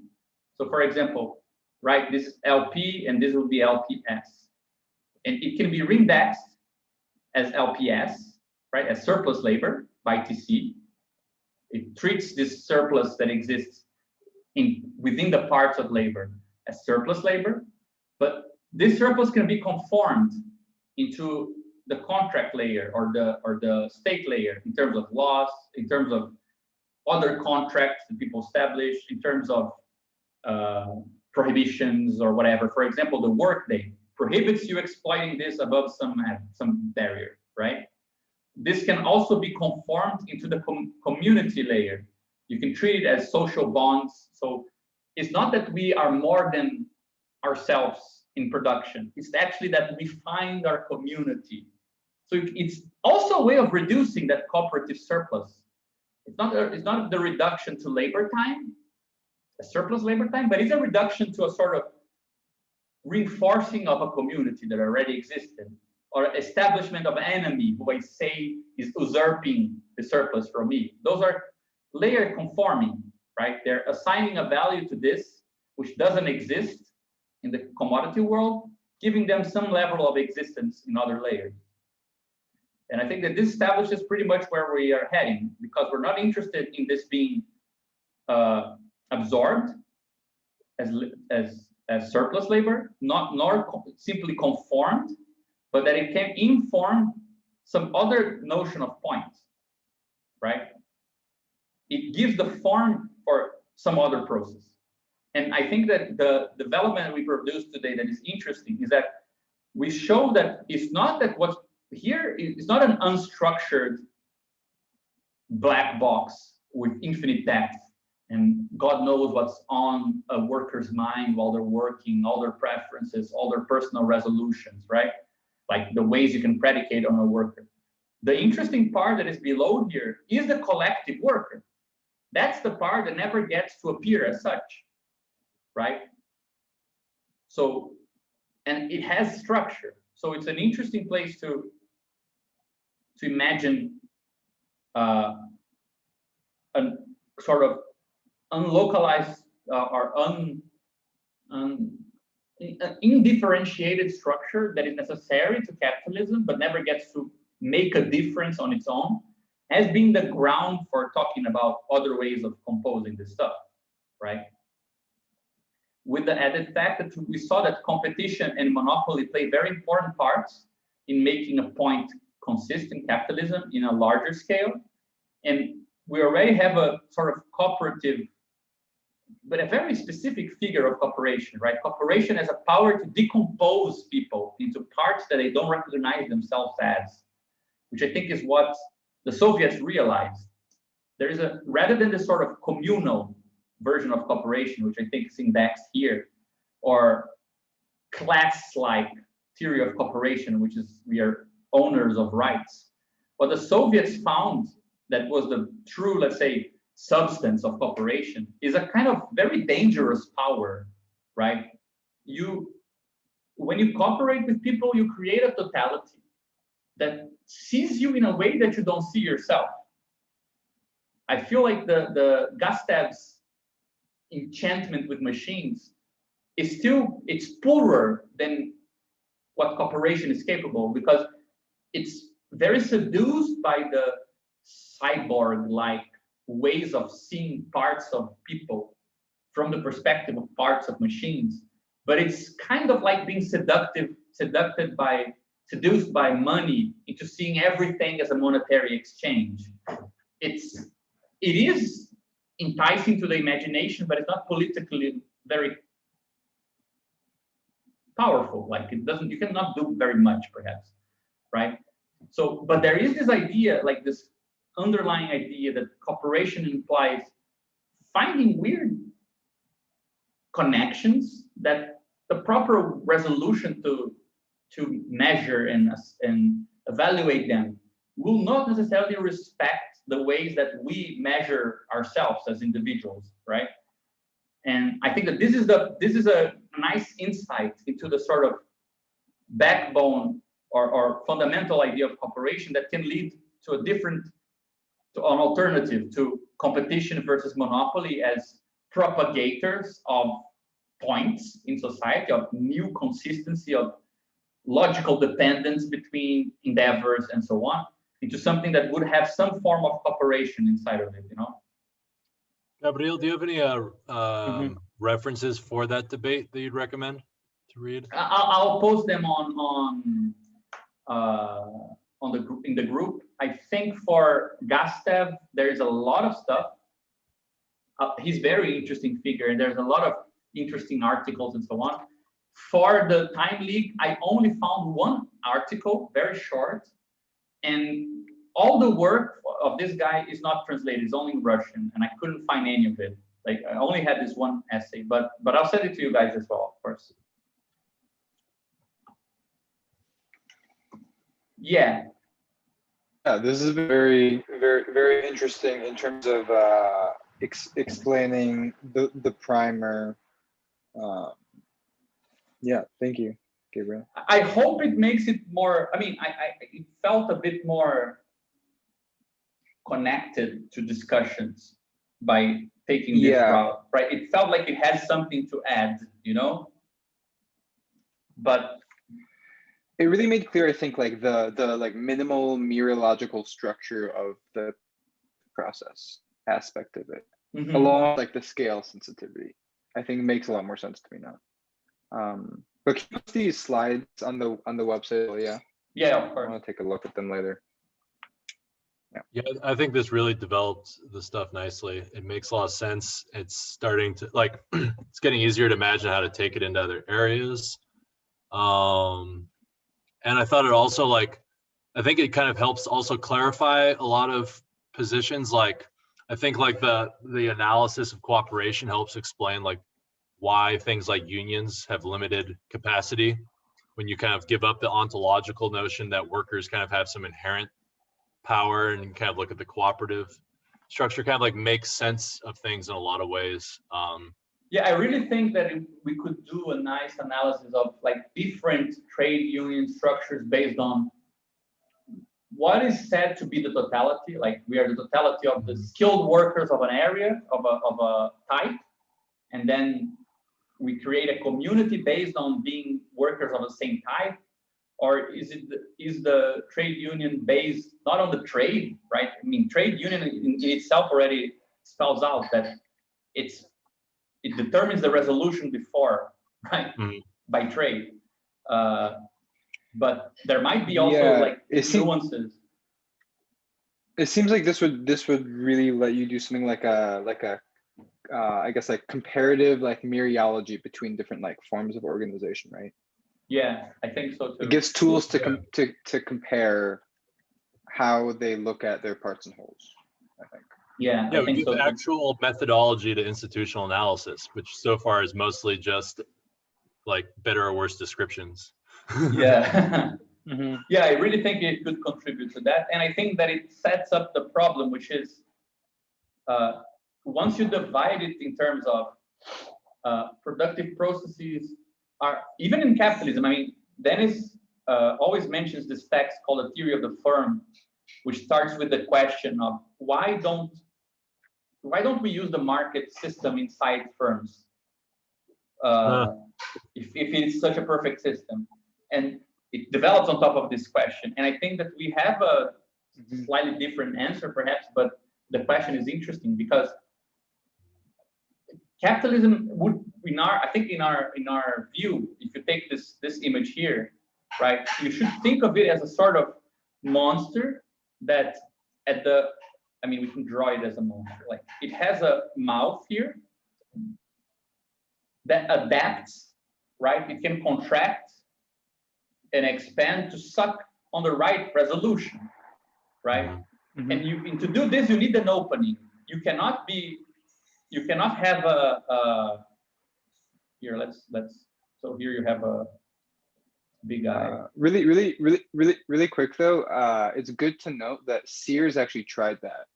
The implementing capitalism like within the structure, and I think it kind of led to the company like imploding on itself. That's really interesting.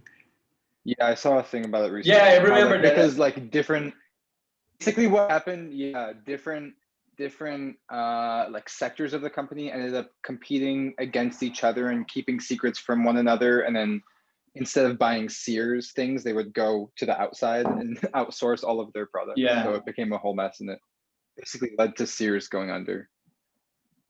That's why we don't have Sears anymore.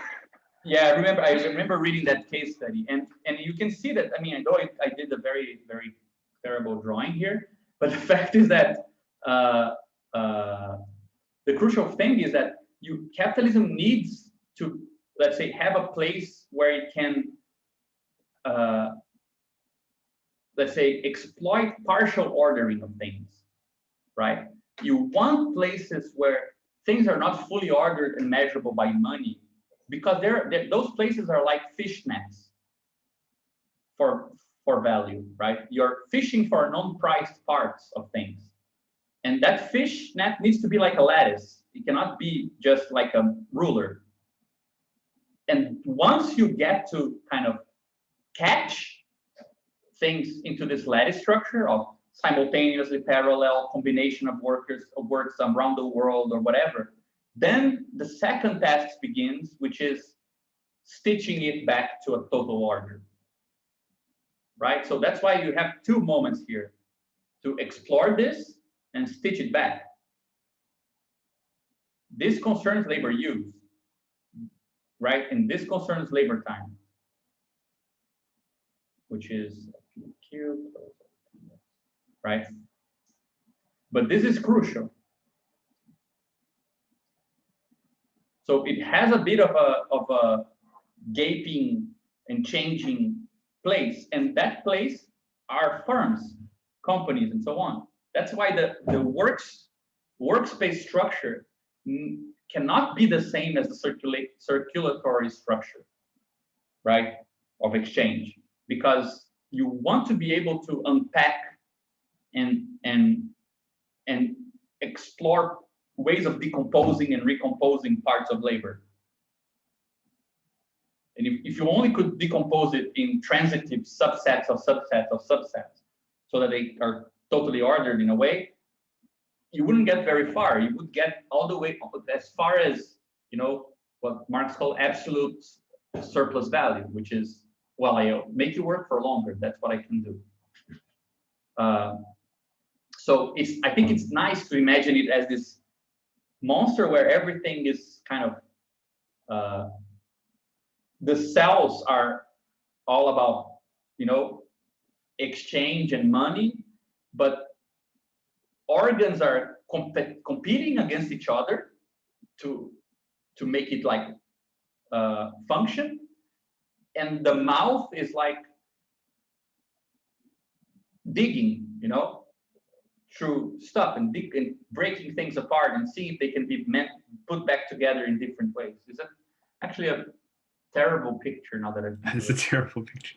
I don't know. I mean, the experience I had working for one of those monsters, I worked as a cable guy for Comcast for a year, and they had a crisis. I won't go into all the details, but basically they had an issue where they realized they didn't know how we did our job, and they had to figure it out in order to keep managing.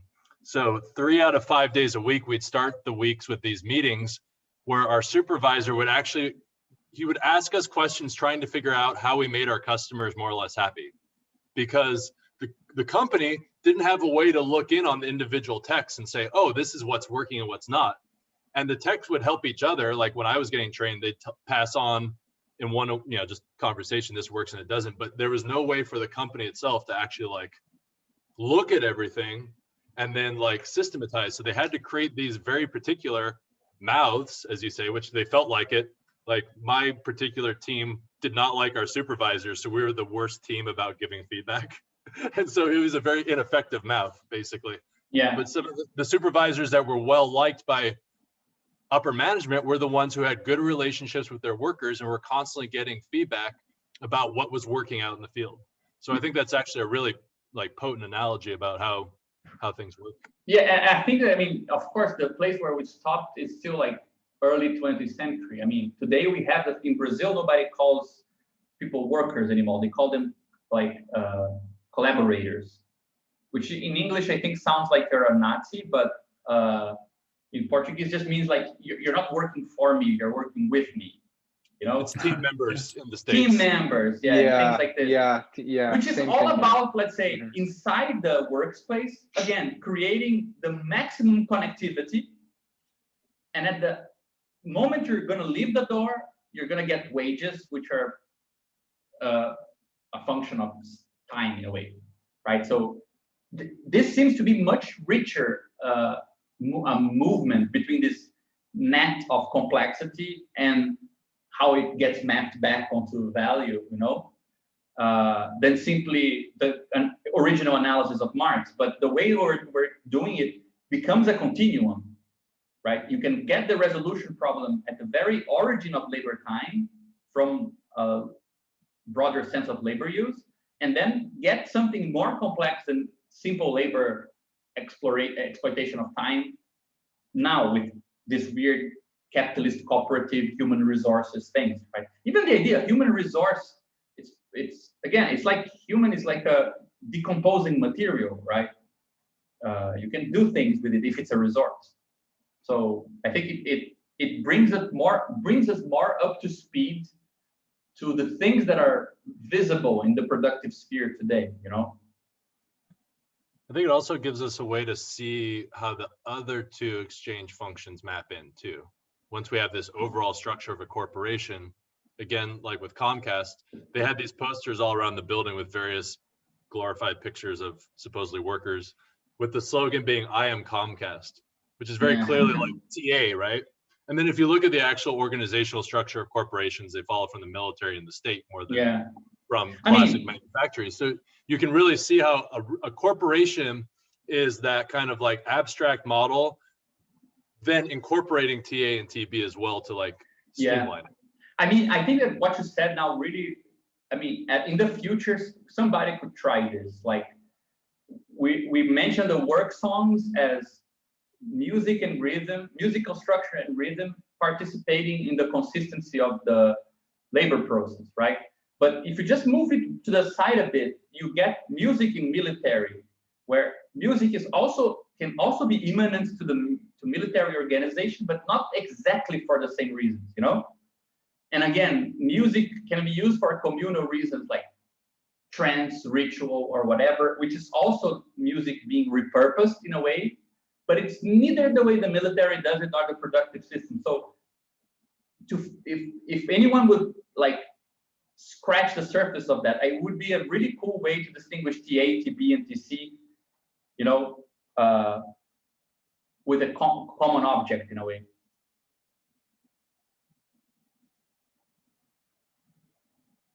If that makes any sense. No, it does. And you'd have to be interested in them take that and link it to like the idea of generic art from Badiou, like the actual art form of music, and then these kind of like economic instantiations of music. Yeah, I mean, because you can always ask the question, okay, I don't care if it was a work song. How is it structured? What is it doing to the musical material? That's a separate question that you can never really raise, right? You might have made the worst musical propaganda in the world or the best work song for the international. You can never really erase completely the question, okay, but is it thinking musically? It might, you know, by contingency or whatever. But yeah, I totally agree with you.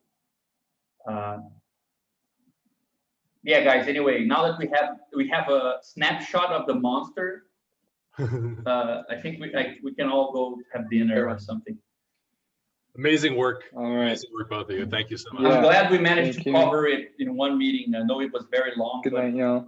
otherwise it would be too much.